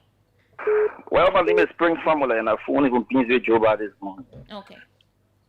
I think we should firstly commend the donors that are coming to build 100 schools. For me, even though I'm a critic of this government, but I appreciate it. Look, let government be responsible to take care of the old existing schools that they have. So we should be talking about donors coming to help us to build our schools, and we say, no, if you go to the old school, then what the government will be doing? Government should take responsibility to address those other problems. Okay? So those other schools that are coming, probably it will be well funded, it will be well built, it will even add trade to it. It will be better. It will help our population. It will develop the minds of our students. Okay, so let the government be responsible to take care of our schools rather than talking about 60% of money and give it. No, don't work like that way. Do not come with a fixed plan. They can't build school. They can't build school for you. If you don't need it, I mean, it's up to you. But let government be responsible to take care of all schools and let it give people a chance to develop our country. Thanks for the time. Thank you. Let's take something from the Lone Star line. Good morning. Let's hear you. Good morning. How are you doing? We're fine. Yes. You see, my name is Isaac Kofi. I come from Bronzeville, in Virginia. Building new school is very good because, to me, 40-50% of the building of the public school in now, they are not owned by government. They are probably facility government paying rent. Okay. If the new schools are built, it will replace those poor schools that are already in private buildings. That's one of it. Now, for the safety one, we talk about government school. Today, there is no more government school, mama people. Government school, they'll say, well, I will come in the 70. Government school, because everybody want to go to school. Ask your word, I read education word. So the competition was there. You're not saying you're to private school. Wasting time and they went to government school. All the old politicians who are talking, they never went to private school. They went to government school. Except for one word there. Because the government school, they say woman medicine that woman, man medicine that man. So it means that if you build the government school, you are good teachers. You quit. And if the students are going there very clean, go to a government school. They'll be able to get their things out. Are these children going to school clean today? The students of today, look at the trousers they wear. Look at the trousers they pistol that how about was to go to school, the trousers almost to their knee, they said they're in school. And that's why I want to cry because there's that uniform. They say uniform, the uniform government prescribe uniform for student to wear. Look at the thing they wear today to go to school, my children. I'm 70 years old, I call you my children. Okay, look at the thing they wear today. It's shameful and disgraceful. The government, the Minister of Education, not seeing it. Everybody in school because they want students. The students are not even caught. Look at the hair on their head to go to school. So there, look at what they wear on their feet to go to school. So some people go to school on those sides. Some people go to school, they accept it because they want money. Then they get educated. I'm sorry, man. Bye-bye. Okay. It's disgraceful. Parents are saying that children to school, their hair not cut. Some of them don't take by the money to go to school. Look at come around here, come in Virginia, please. See one little school together called Tubman Institute. Come see that place. Come see the children are there. Come look at how they put work there. Are they students? Look at the uniform today. What we have done playing education library with laughing. Students parents are talking today. I thought you said bye-bye again. Their children go to school, the parents are talking, oh, government, look at your children, you show them your uniform. There's a pistol there, they leave in your house. Their hair not called, they leave in your house. They say, I pay my children go to school, but they are paid private. Private school go and see how the children dress. And your parents are going to say they go to school. And then, how you keep on, how you go to school when you come with the 60, 70, 80. Okay. How you go to school? Why I say your school, the children school, they say every day, they say, oh, the government. Everything on government. Your children go to school clean? Okay, thank you so much. Thank you. We can now continue with the call. So we have to take this very short break, commercial break, and be right back. When we come back, we will usher in our guests. Let's take this break. Hey, they're rushing. Why are you rushing to so? You, Judy, don't give me a hard time, man. I'm going to the bank to get my cash because the bank was so close. You can use the ATM? My ATM card expired ever since. My man, you don't need ATM card. Just use the mobile app and generate an e-token. All you have to do is to just log on the app, you click on Express Cash. Then you select ATM. From there now you select Generate e-token. Then you select the account you want the money to come from. From there you select the currency that you want. If they're Liberian dollars or US dollars. Then you put in the amount that you want, whether $10 or $20, you put it in and you generate your e-token. It's simple, like 8 numbers that will come to you. When you get that number, just go to any ATM there. All you have to do is to just select the C Express Cash on the ATM now. The place where you're supposed to put your ATM pin, that way you pull that 8 number. Then it will ask you for the amount. That money where you generated, that money will come or the ATM will pay you. So simple. Ego Benance for me again. I will always make use of the Express service big time. Echo Bank, the Pan-African Bank.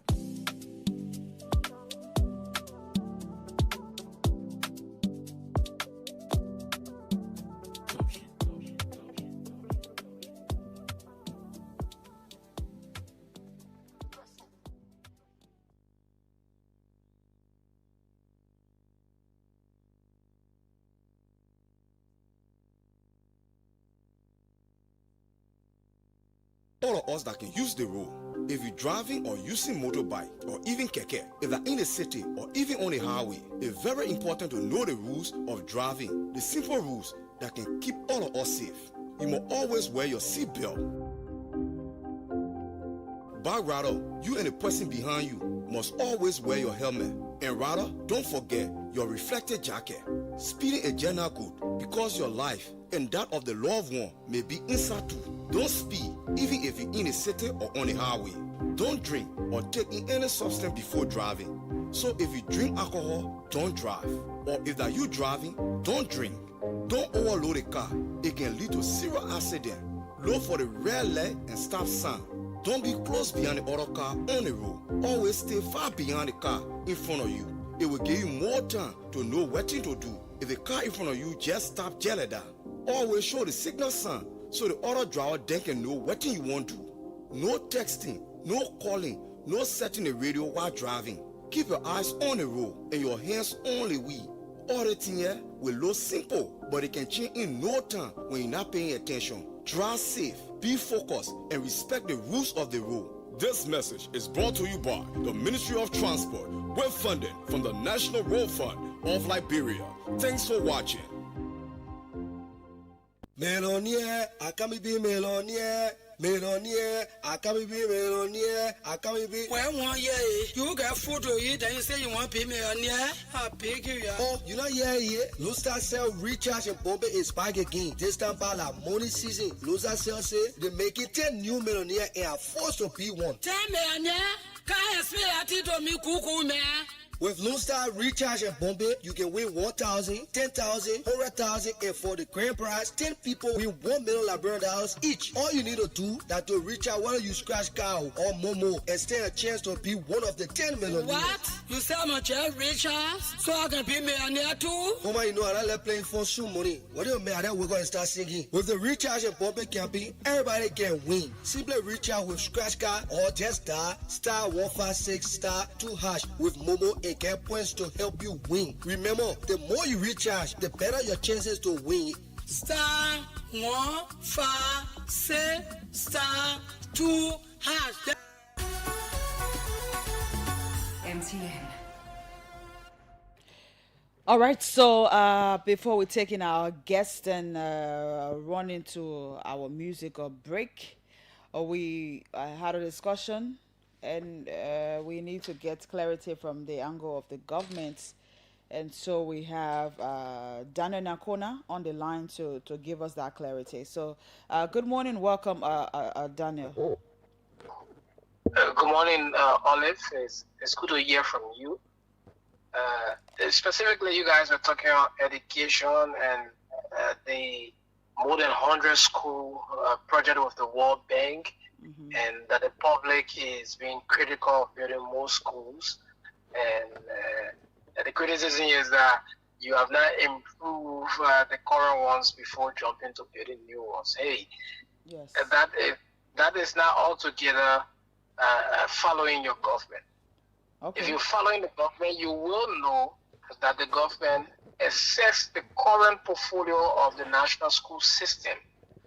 In the aftermath of that assessment, the government has moved to the renovation of these schools, intensify the training of teachers across the schools, migrated volunteer teachers to the national payroll, and we are, as a government, also vetting the consolidated and Moreover consolidated school system in making sure that if volunteer teachers are qualified for enrollment on the national payroll, they will be enrolled, and that there are possibilities to continue to hire up teachers under the next fiscal regime.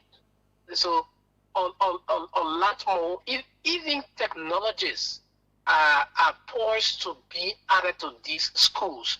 So yesterday, in a deep dive session of the Ministry of Finance and the Ministry of Education, my minister, Honorable Augustine Pegafwan, was saying, you make me want to go back to school because you are adding technologies to this school.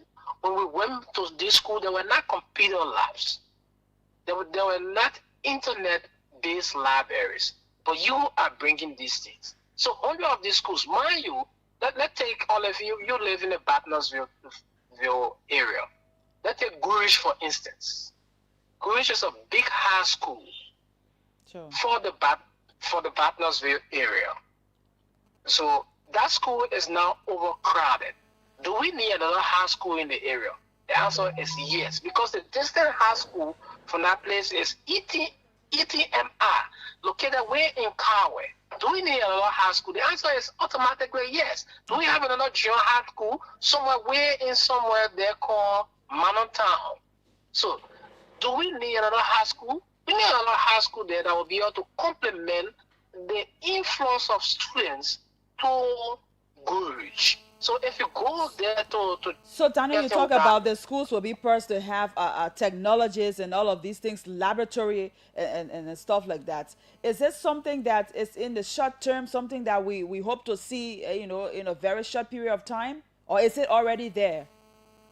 So these things are being worked on. We have 3 schools already being built on another project. Okay. One is in Magidi, one is in Bong, and one is in Nimba.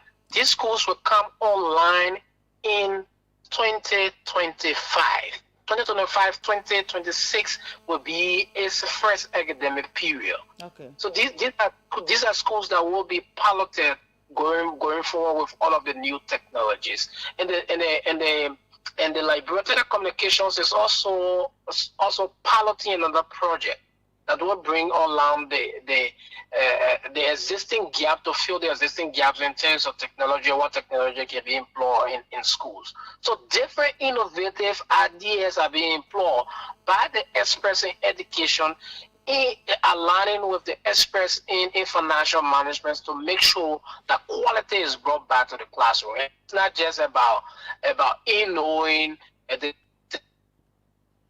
Well, your line is getting bad. Express and are being solved, adding up to the new innovations that are continuing.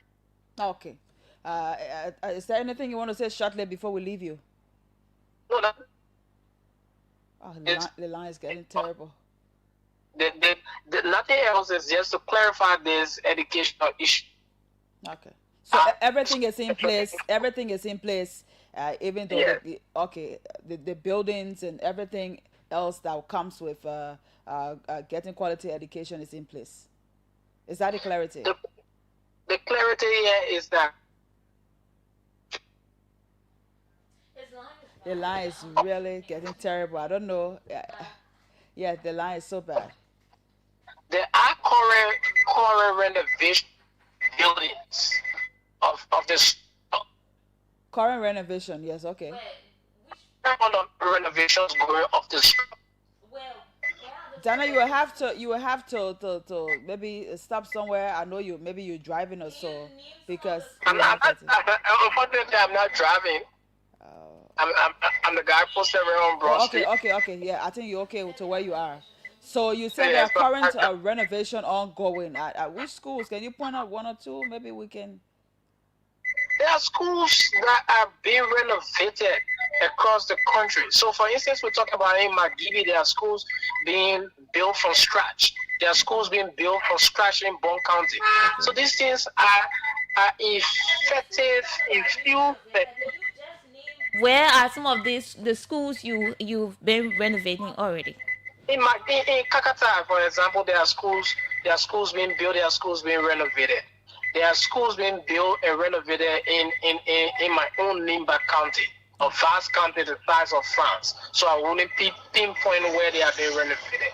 So you have to specifically reach out to the educational folks who have these maps of schools being renovated. Definitely, we'll do that. We'll do our own follow-up. So for instance, you have a bunch of teachers, new teachers being recruited. Some are already on a job and are being given refresher courses in Kakata, in Zozo, and in Webo. So these are continuous things, adding quality to education all through the country, which is good for our country. And people should not say in like sarcasm, we don't need 100 schools when the school system is in mess. Okay. These are experts reviewing the sector, and they know why they are there, and they are innovative ideas to make things move forward. Okay. All right, Daniel. Thank you for the clarity. Thank you so much. Appreciate it. Okay, so Daniel Yankona was speaking in the capacity, speaking on behalf of the government to make some clarity as to our discussion here this morning. We take our musical break and then take our guests right after. I'm feeling the vibes with originalhits.com.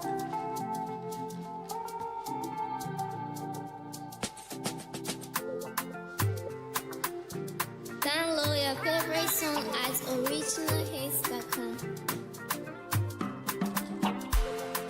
Pepe can change le pape say no want to do it do.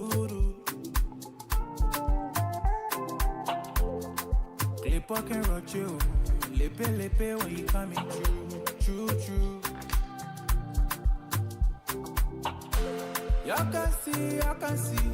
All the good God do for me, oh. Papa, your blessing to plant me and I get cut out to oh. You open door, you made a way. Made my enemy call it fair. They want to wallow down me. I listen people not saying. Me only used to tell I mean, I telling me okay. Congratulations. They open the corridor for me to pass. When he said the full sale.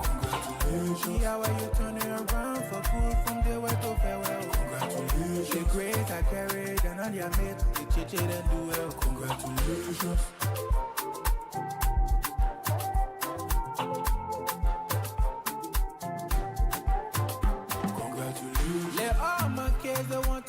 So very shortly we will take the new live mission mass choir. Me,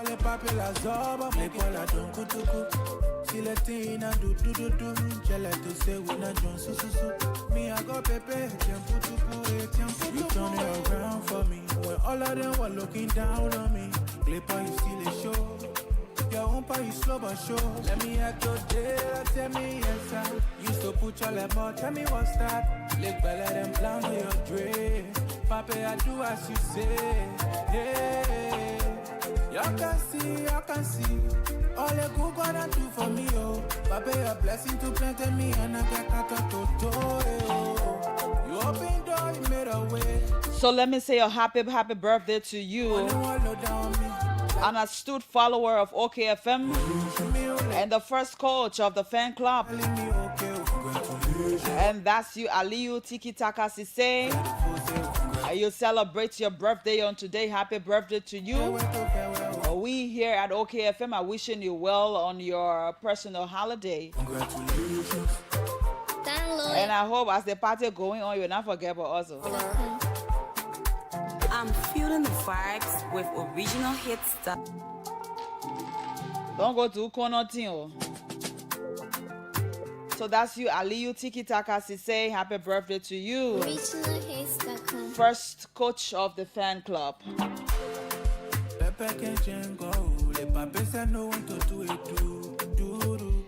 And let me also do it as a happy birthday treat to you.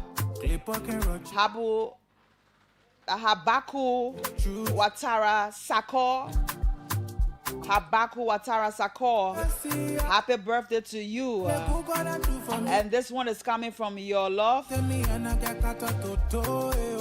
Lorraine Rose the Dawn. She's wishing you happy birthday and all of the good things in life. That's you, Habaku Watara Sakor. And this one is from Lorraine Rose Dawn. Wishing you well on today. And let me say good morning to you, Adame Taylor. Long time no see. It will surprise you today when you just open your door and see me. Surprise visit. All right, so we have our guest in studio, like I said.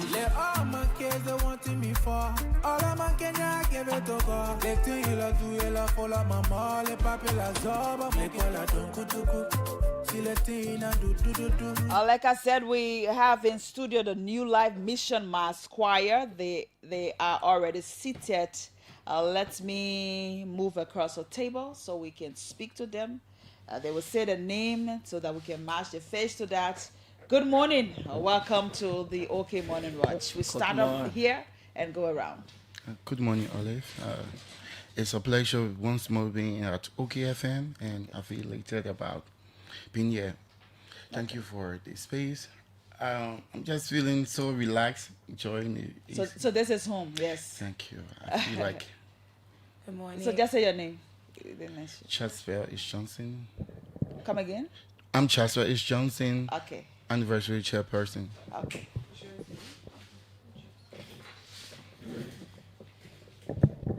Are we good? Yeah, go ahead. Yeah. All right. Good morning. Yeah. I'm Vanessa Kane, a member of the New Life Mission Masquire. Okay. I'm so glad to be here this morning. Okay. It's good to see you. Thank you. Let's hear from you. I'm Ochuku Che Eastman, member of the New Life Masquire. Okay. I'm so happy to be in studio this morning.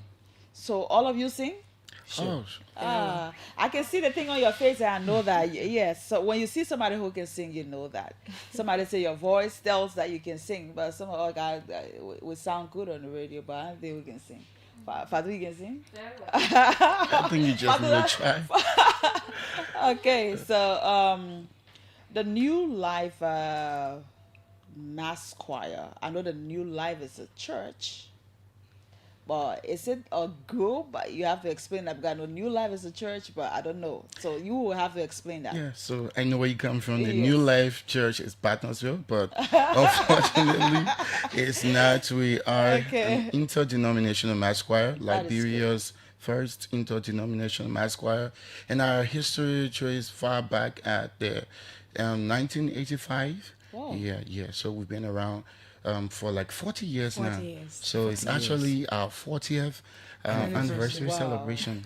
And we couldn't just have any time other to thank you guys for hosting us so that we can talk a little bit, because Nila has been through some turbulent mood, and it might seem like we've not been in existence, but we have been, and we have been doing God's business through singing, because he calls on to be preacher, evangelist, but he has called us to sing the word through music, and that's what we've been committed to 40 years. So it's not been so easy. So the New Life Mission Choir, like I said, was established out of the auspices of the Monrovia for Jesus and Christ Crusade by one evangelist, Michael Casida. And this mass choir gave birth at the Trinity Episcopal Church. So just think about it. Almost all of the founding members, they are all predecessors, but we have our general director, Deacon Apostle Timothy Thomas. He's still around, and he would love to be here, but due to busy schedules, he cannot.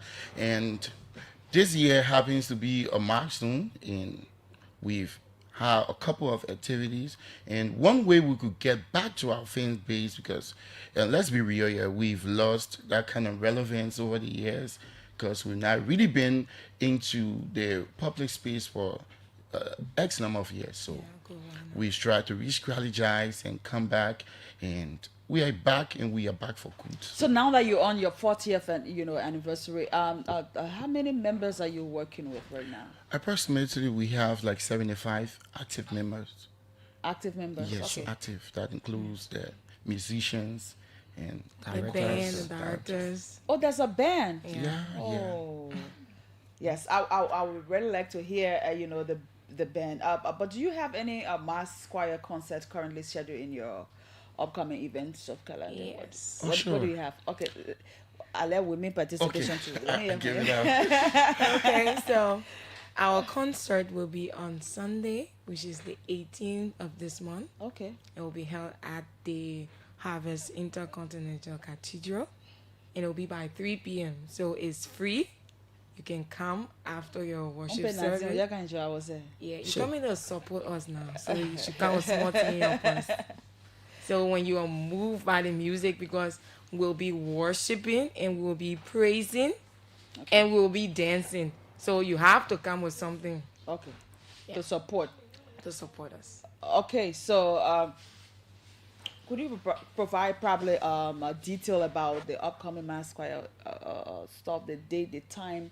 You know, you said Intercontinental Harvest stuff. Where is it located? All of the details. Okay. Somebody can take over. Concord Town, the old better. Okay. Yes. So it's on Sunday by 3:30. Free, absolutely free. Or you can come with your Thanksgiving offering. Don't be bringing out too much free. I think this is something that to raise some funding, right? Yeah, sure. yeah. Don't be doing all that free like the that. Entry when is you free. Say the entry is free. Yeah, when you say free, then you made them to understand that. Entry is free. Yeah. So to teach you the thing now, when you made them to understand that the entry is free, then you also made them to understand that you're coming to support us because you know it's our 40th anniversary. You know, give us the details. Let somebody take off from there. Yeah, so like we said, free, right? Like you said, it's not absolutely totally free. Yes. The entry is free, but at the door there will be pinning at the minimum $100 Liberian dollars because we have categories of roses, flowers, so it'll be like $100, $50. Plus also we have our anniversary T-shirts. I think you see me on the cap, but we have a T-shirt to that as well. It'll be on sale for $10 to our supporter, our fan base. We look forward to you supporting us through that mean. So the T-shirt is $10. It's $10. What about the cap? So the cap is $5. T-shirt is $10. The total of $15. So it's like we say, it's at will, and but we appreciate you to come over supporting us financially, also morally, because you know everything we do, we cannot do in the absence of finance. You can have all of the plans, the actions need to be put into move by finance. So yes, and during our program we will be launching a special project that we don't want to let them know because it's almost like a secret, and we don't want just you will unveil at that day. Yeah, so we'll be something unveiling. spectacular. It will almost be like a launch where we'll have you to come and support us doing our fundraisers. Okay. Yeah. So you're also invited. We'll be calling your name. Okay, so that's a concert. Are you inviting other reputable, music groups around the country? Yes. So what do we expect to see?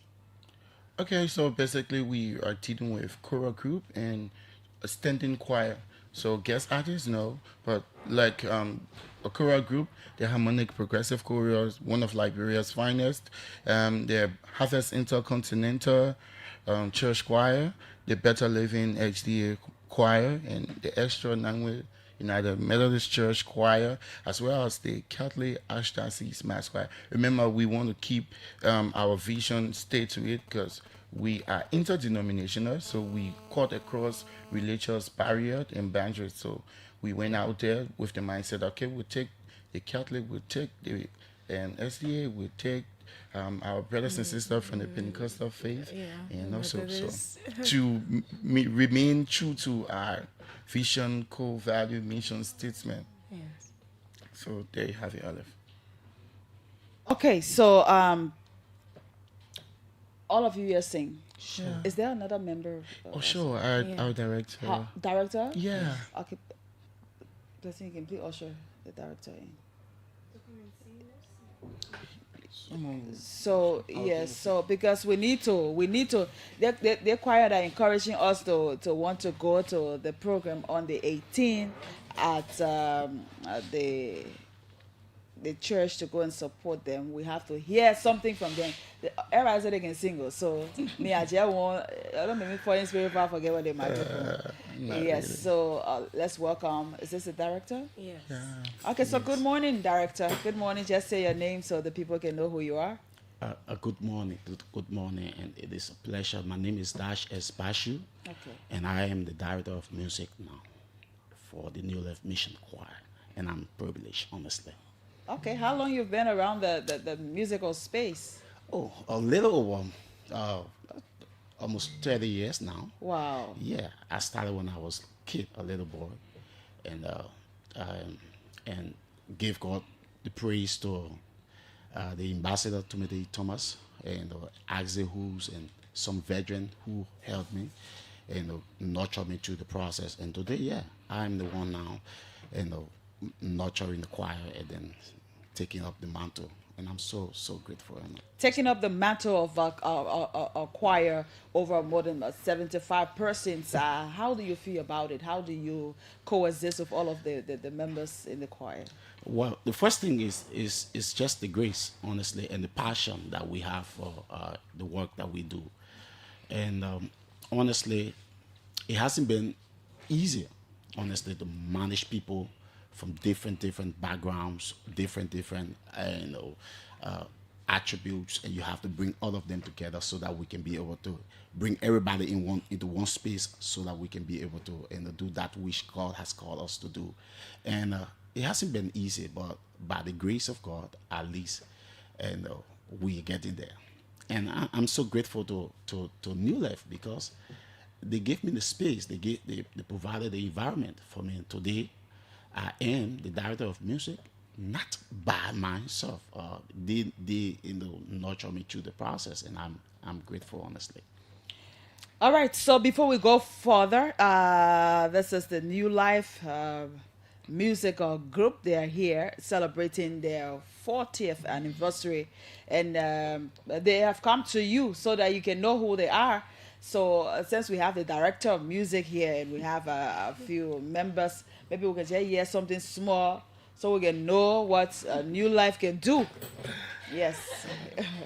So yeah, we just want to hear something small. Maybe the director can help us. Yes. So, but this is singing time, so the other guy can come in. Yeah. So so this is a singing time. You can just come in, just small. Let's just hear something. Yes. So that's my other place that's coming around, and then we would just do something just like small and short. Very small. The theme song, not the theme song, but the welcoming song. Jesus can give you a new life. This is a song, and this song was written by the founder. They can just join in, so they can join the microphone. Yes. Yeah. So. They can just join in. Yes. Okay. Ready? So you see the thing amazing church? Yeah. Wait, director can pitch everybody. Yes. 1, 2, go. Jesus can give you a new life if only you believe on His name. He can turn your life around. That's what we here to proclaim. Jesus can give you a new life if only you believe on His name. He can turn your life around. That's what we're here to proclaim. New life, new life, new life, new life, oh, new life. That's what we're here to proclaim. New life, new life, new life, oh, new life. That's what we're here to proclaim. Jesus, come on. Jesus can give you a new life if only you believe on His name. He can turn your life around. That's what we're here to proclaim. New life, new life, new life, oh, new life. That's what we're here to proclaim. That's what we're here to proclaim. That's what we're here to proclaim. Wow, somebody wake me up. Hey! The goosebump. I don't know if I'm the only person, but yes, the goosebump. And that song, wow. Yeah, go ahead. Yeah, and that song was originally written by the founder and general director of music. Okay. Ambassador Tumete E. Thomas. He's the founder and director general of the New Life Mission Choir. And with veteran like Isaac Hughes and those guys were around then, and they had to breathe in the song. And the song came as a result of a crusade, and that was heard at in 1985. 1985. 1985, and this crusade brought together choirs from diverse backgrounds, and it was at this concert. This concert was called New Life Morovia, and it was not but the crusade was heard was called New Life Morovia, and it was an opportunity to bring together all of choir from all different backgrounds, and they came together. It was the first time in the history of Liberia, and that's how the Director General, Ambassador Tumete Thomas, wrote this song, and it was the theme song for the crusade. And after that, the vision to establish a New Life Mission Choir came about. Wow. Yeah. Somebody said it reminds me of the time past. Yes, the voices you just heard, 5 persons. So then you can imagine what's going to happen when they are all in the room and they are singing to the glory of God on Sunday. So the New Life Choir will need our support. You know, they have the T-shirt you heard from them. They have the caps. They have other things that they are working with. You can go there and support them and just live in the moment, experience the doings of God, the glory of God, the grace of God upon their lives. You know that's going to transfer to you. You know, just by listening to that brief. You know, that's very short. Me, I say very short. We gotta let music business. I could go on and on and on, but I think yeah, you that's can try if you want to. Your voice is so amazing. Yes, so. Yeah, at this point, I would like us to, take calls because this is something to support you guys. Yes, so we will open the lines. 055-995-995, 0777-700-995. Sometimes if I go to church and I miss the praise and worship, I miss that, I don't feel good. Music shapes people's life differently. So we have the team here from New Life. Call us on 055-995-995, 777-700-995 to be a help to them, support them in the little way. They said the entrance is actually free, but you will have to support them in a little way, now. So call us on the numbers we just give you. Go ahead. You are live. Good morning. Good morning. Yeah, my name is Urias Debbie Brooks, and I must admit that the song that I just heard remind me of a Abigail voice. I want to say thanks, brothers and sisters. Still there. I'm going to be there to support the initiative. I have been listening to the New Life Mission Choir for a very, very long time, so I will be there. Thanks very much. Thank you so much. The scholar, let's take you. Go ahead, you live. Good morning. Good morning. Yeah, I'm Emmanuel J. Bryan. Big on calling from Broadway. I sang in the New Life Mission Choir under the directorship of the Timothy E. Thomas. Okay. I can remember way back when we used to practice at the First Testament Church on Broad Street. When we having practices, people would think that service people have in the church is to be so packed because we have members from all the denominations. I came from Salem Baptist Church, people from Zion Grove, people from the Episcopal Church, and the rest of it. And we had a large choir. And when you hear the New Life singing, you will go to sleep, I tell you. I almost want to sleep. Yeah, that's true. That's true. Yeah. I will come. I pledge my fullest support, and we always have to awaken the New Life Mission Choir. Thank you so much. Thank you so much. The scholar, we take you. Go ahead, you live. Good morning. Load the monitor small now. Yes, thank you. Go ahead, you live. Thank you, Matthew. I'm really excited and happy of you guys in studio that we still have people around in this country proclaiming the gospel through music. Yes. You see where we have people proclaiming the kingdom of darkness through music. You guys stay around. You made my day this morning. I will be there. I'm excited about you guys when I listen to the music. Thank you so much. I love it. Don't worry, Paul, get your farewell. You just relax. Yeah. I'm happy of this. So you just package your letting to go there. We Okay. still have young people. Yes. We still have young people proclaiming the gospel through music. You see the people parading the corridor of the nation, proclaiming the king of darkness music. I'm excited. Thank you. Thank you so much. The scholar, you are live. Go ahead. Yeah, good morning, guys. Good morning. Yes, thank you for your studio guest. Just you when you said who feeling the chill, I felt the chill. My name is Joseph Tho, calling from Single. Okay. Yes, I really admire them. Myself I've seen the choir backs before, so when I hear good songs, it motivates me. Actually, I just want to tell them thank you for the job well done. Okay. Thank All you. right. Thank you. Okay.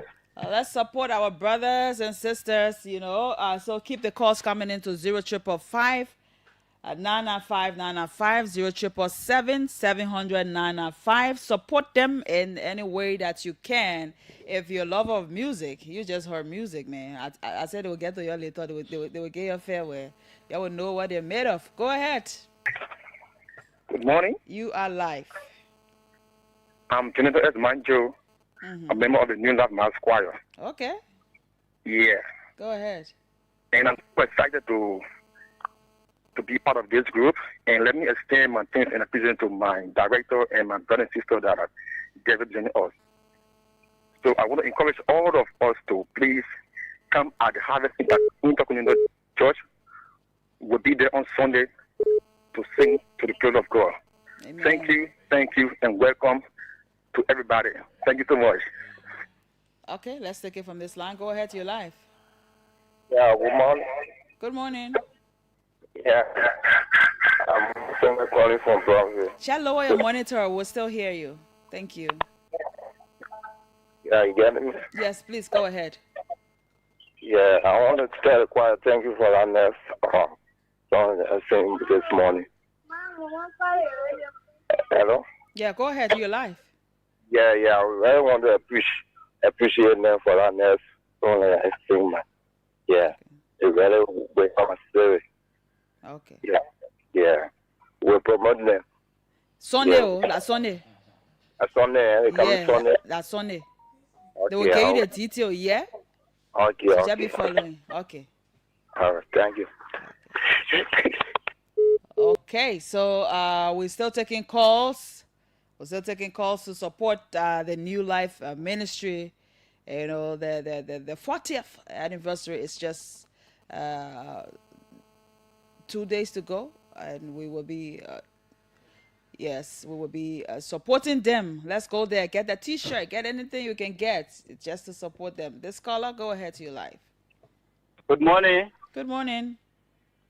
Yeah, I'm Solomon Henry calling from Broadview. Please go ahead. A member of the New Life Mission Choir also. Oh. So I'm so excited this morning to hear my choir sing, and I know what my choir can do. I'm just joining the many voices in studio to encourage the general public to join us on Sunday and come and be blessed by the melodious singing of the choir. Amen. New Life Mission Choir is the choir for everyone. Everyone is welcome on Sunday. Thank you. Wow. Okay. I New Life Mission Choir point issue. Let's keep the calls coming and support the choir. 555 995 995 777 700 995 are the numbers to call us here today. But what the book goes out for again? Fatu be helping to call the people. Then they come inside. They are needed at any time. They think that the program. So they got to make the place look lively, so people can know exactly what they will go to meet, on the 18th. We already get a director, so we get everything here. We already get a director here, so we get everything here. So let's keep the calls coming, please, to 0555 995 995 0777 700 995. You ain't call here the phone, not single. Go ahead, please. You're live. You're live. Yeah, good morning. Good morning. My name is Terry Grimmy. and I do join the conversation from my Second Street resident. Please go ahead. Thank you. I want to use this medium to extend my greeting to the New Life Choir. Okay. The voice I heard, I've never heard such voice. Oh. And, yes, seriously. Wow. So at this junction, I want to place my full support. Okay. I'm going to be there in the full gear. I'll recruit my friends. Thank you ever so much. Thank you for your support. This caller, go ahead. Good morning.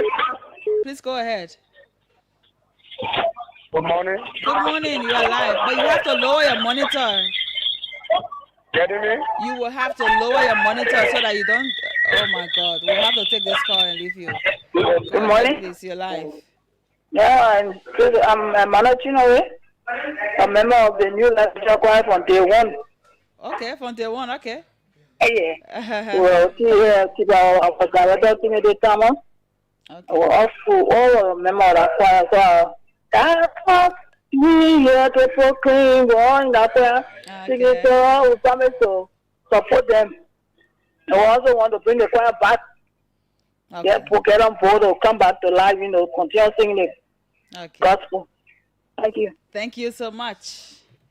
Thank you so much. You see, I was sleeping for some time. All your memory, they put hearing the team song and they put say no, we got to support. So that's it. Let's keep supporting them. Let's keep the calls coming in. Let's take it from this line. Go ahead. You're live. Good morning. Good morning. You are live, please. Okay, my name is Galapa Johnson and I call you from Single. Go ahead. Okay. Yeah, actually the guys is very good. They are very good. We must appreciate them. Okay. And then by the grace of God, we're gonna be there to give them our full support. This is about Christ, just the message alone in music. Oh, it's so wonderful. It's so welcome. So guys, thank you. We're gonna be there to give you our full support. Thank you so much. This caller, go ahead to your live. Good morning. Good morning. My name is Emmanuel Wilson. I call from New Georgia. Those days on the mission, we used to hear these people sing. Okay. At least it's reawakening what we call vocal singing. These days, those days we used to go to concerts and hear real singing, and not somebody standing behind a microphone, shaking their mouth and music playing in the background. My prayer is that what they have started with who are in this nation, the local churches again, to learn how to sing vocally and not just through musical instrument. My prayer is that too, that they will be supported. Unfortunately, we are at distance, but what all we can do will be listening. If there's mobile money, mobile money will be there. They got to announce it and decentralize where they're going to have their souvenirs, maybe. So those of us who probably not close there could stop anywhere, and pick up some of those souvenirs. Okay. Thank you so much. Let's keep listening for the mobile money no more, yeah? Okay, I will. Okay. This number, go ahead. You are live. Go ahead. Oh, the person ain't ready. You. Go ahead to your live, please. Good morning. Good morning. My name is Rose Jerry. Come again with your name. Rose Jerry. Rose Brian Jerry. Okay. I call from people. I was sitting with the artist studio. I just want to say thank God that New Life has reached 30 years. It's the oldest also with Nigeria. And I just want to encourage everybody who loves gospel music, who loves concerts, to be at the cathedral, other cathedral of Sunday. Come and hear me singing. I can promise you, your coming will not be easy. Thank you very much, and thanks for the guys today. Thank you so much. The scholar, go ahead to your live. Good morning. Good morning. My name is Buster Eljo, and I call from Groville. Go ahead. And I'm a member of the Glory City Choir. And the New Life Mission Choir have most of our members also in our choir in the city of Groville. Okay. We predicated upon this, I call the wisdom successful endeavors. And I know that for the team song, it's a testimony of what will be happening on Sunday.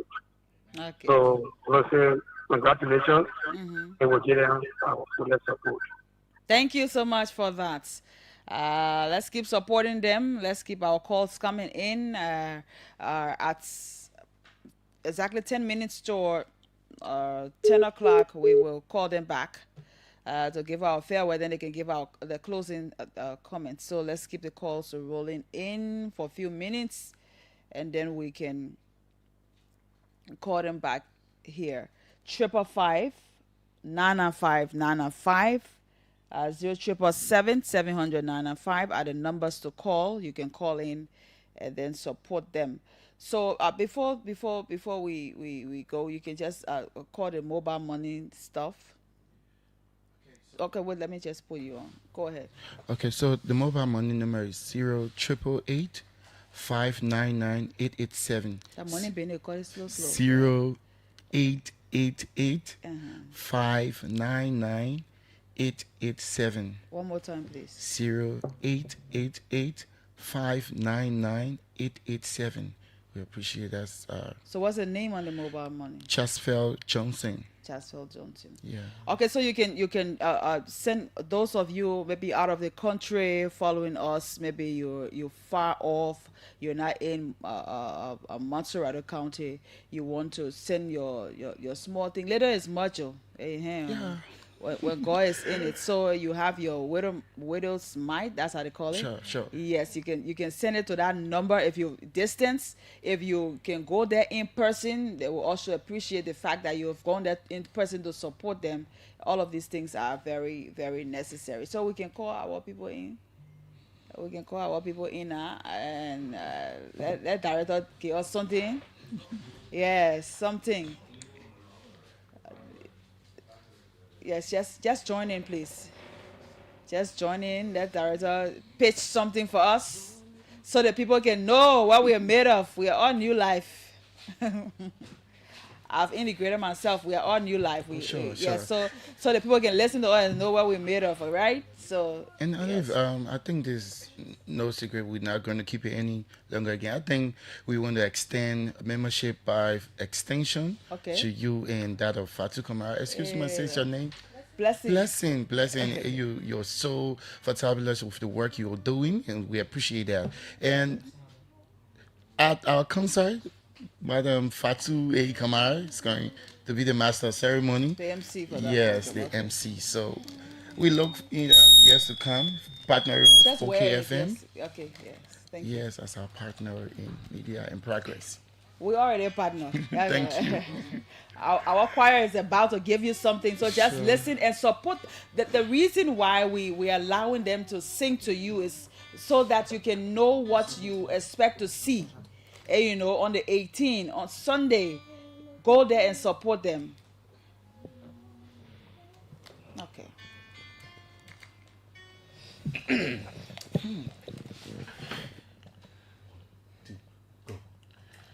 Lord, let me follow in your steps, oh God.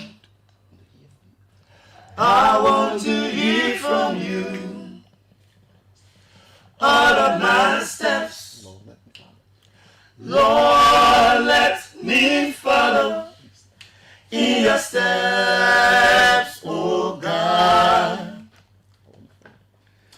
I want to follow you. Just one more time. Lord, let me follow you well in your steps, oh God. I want to hear from you. All of my steps, Lord, let me follow in your steps, oh God. I want to follow you.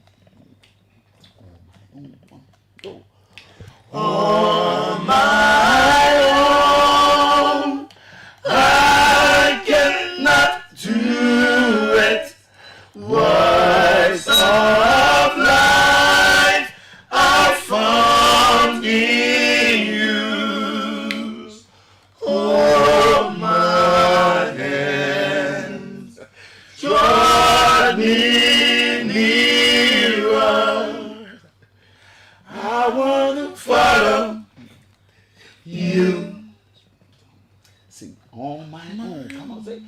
On my own, I cannot do it.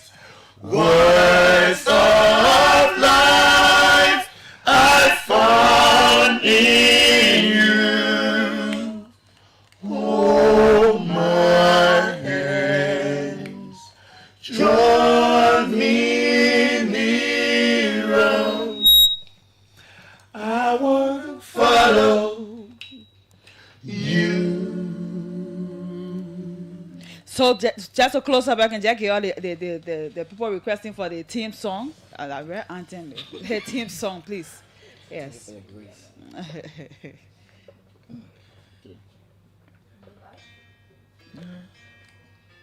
New life.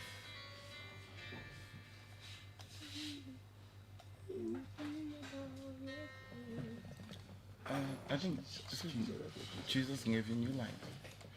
So we'll do like Jesus will give you new life again. Join in. Welcome.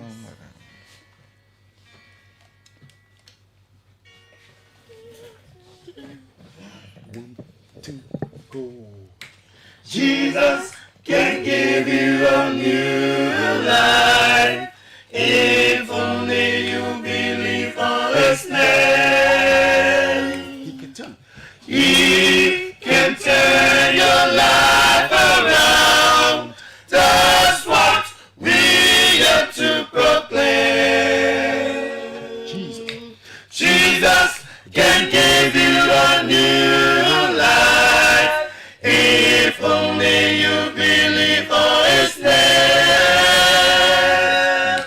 He can turn your life around. That's what we are to proclaim.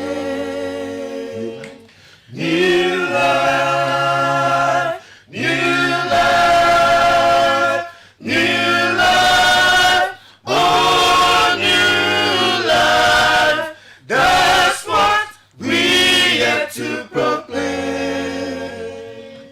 New life, new life, new life, oh, new life. That's what we are to proclaim. Jesus can give you a new life if only you believe on His name. He can turn your life around. That's what we are to proclaim. Jesus can give you a new life if only you believe on His name. He can turn your life around. That's what we are to proclaim. New life, new life, new life, oh, new life. That's what we are to proclaim. That's what we are to proclaim. That's what we are to proclaim. And of course, that's what we're here to proclaim. Thank you so much for the voices, that made up this choir. Thanks to the director. He's on top of his game. When you hear him say, when you ask him for something, he give it right away. Thank you so much for that. So we will take your parting comments. Fatu want to say something? Fatu, go So ahead. I wanted to ask them, what's the capacity like? How many persons you expecting? Can the building host, on Sunday? So that's a hard question, but approximately the building hosts pretty close to almost 1,008 to 2,000 persons. That's a big space. Yeah. So it's the Harvest Intercontinental Cathedral on the Congo Town. So, but with the network of New Life, we expecting more than that number. So we already talked to the church and the administrator so that they can know how to improvise, and the AC, everything will be on, so that place will be packed to a capacity, and don't worry, we'll have, there will be live streaming as well. So yes, so you are welcome. So something like overflow outside of the Yeah, building? there's a Okay. balcony and overflow down somewhere there where we put a last live stream speakers, and there will be a setup so that people can have, if the place is packed to a capacity, that you cannot make it in. Okay. Yep. Do you have any special guests that will be maybe doing some performance? Do we have performances? Individual, like we said this year, marking the 40th anniversary, we wanted to keep it to our calling, that we are interdenominational, so we kept it directly with religious grouping. So yes, we have religious grouping like the Better Living XDA Church Choir is one of the finest when it comes to the XDA faith, and that of the Harvest Intercontinental Church. In fact, they are the host, and so to have them feel a part of what, we just don't want to use the building, but also want them to feel the experience. So we also incorporated them. Also, the Harmonic Progressive Chorus, one of Liberia's finest choral group. You're going to hear melodious voices. And also from the Extra Nangme United Methodist Church, the Cali Archdiocese Season Mass Choir is also going to be there. So this year, we've been having other programs, inviting guest soloists. This year, we're not going to do that because we want to stick true to our calling, interdenominational mass choir. Yes. So. Okay, that is good. Okay, so like we've said from the onset, it's an open concert, free entry at the door. As many persons as you want to, you can come. But when it comes to dress code, we expect everyone going in there modestly dressed. Remember, we are doing God's business, and we cannot go there dressing anyhow like we are going for some fashion show or so. We are going to proclaim the word of God. That's why a line of our team song says, that's what we're here to proclaim, and we're going to proclaim God's name to the last breath. And also during the program, like we mentioned earlier, there will be t-shirts and caps on sale.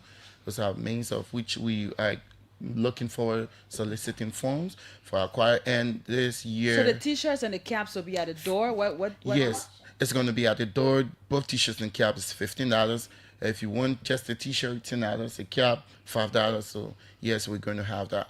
Also, there'll be a pinning at the door, like we said, a minimum of $50, $100. Come on, we are out to support the kingdom of God, and we need your money in as much as we need your moral and physical support. What's in your financial support?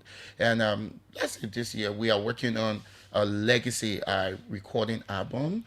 For years we've been working on it, and we are coming out. Wait for it. It's gonna explode. And we will be right back here. Yeah, we're coming back here. So that's where we are. So can we talk about your impact so far since you started? What can you say New Life has done as something big? Okay. That people can. So yeah. I'll let him go to then. that, New Life, we've been around for a very long time, being the first established interdenominational choir. We are privileged to have most of the directors you see today, most of the gospel musicians. In fact, the Moravia Community Mass Choir came from New Life. And so we are privileged that we can sell out, bring out ambassadors, and now today they are proclaiming the same gospel, and we are so excited. So New Life have been there. Not only that, but even if you way back the line when we had the center, New Level also in the form of doing that same the demobilization process and the rehabilitation process. We were there rehabilitating people, training music, giving a training in music. I think that's where, to some extent, I benefited a lot in the way back there, and I'm privileged. That has been the working of New Life. And so on and so forth. There has been tremendous work New Life have done and impacted the church community, the Christian community. Today, you see contemporary gospel music in the different churches. It is at the result of the introduction of the New Life Mission Mass Choir. The New Life Mission Mass Choir music process. And in addition to that, New Life over the years have gotten involved in charitable donations, and yes, we have been to old folks' homes, to orphanages, but we are sincere with our calling, so we do not go with that publicity. When we give you this, we want to take picture of you, post it all over. When Jesus went to Galilee and all over performing miracle, he did not have one public relations officer posting and healing. As a result of our donation and others charitable work, we have seen people within that community, children feeling own of New Life. So every time the year New Life program, mostly we move out there and they open their hearts with that open welcoming us. I think there was a concert we had years back at the prison center for those people, regardless of where they have found themselves, they need the word of God to be preached to them musically or even through the word. So yes, New Life, we've been there. And also he mentioned the introduction of gospel music in churches is as a result of New Life. Back then, it was strictly hymns, completely Negro inspirational songs, and you know what I mean, Olive. Yes. Big thank you to the OK family for accepting us. We are overly grateful for giving us your space. Once they come and feel blessed, Jesus can give you a new life. Amen. Yeah, again, I too want to add my voice to say thanks to the OK family, family for affording us the opportunity to at least promote our program. And I want to say to the audience, please come at that program. You will be blessed and God will be glorified. Can't wait to see you at the Harvest Intercontinental Church. Thank you. All right. Amen. Thank you so much. So until next Friday, Fatu Kamara, Olive Stevenson, we are out. Up next is Liberia at 10.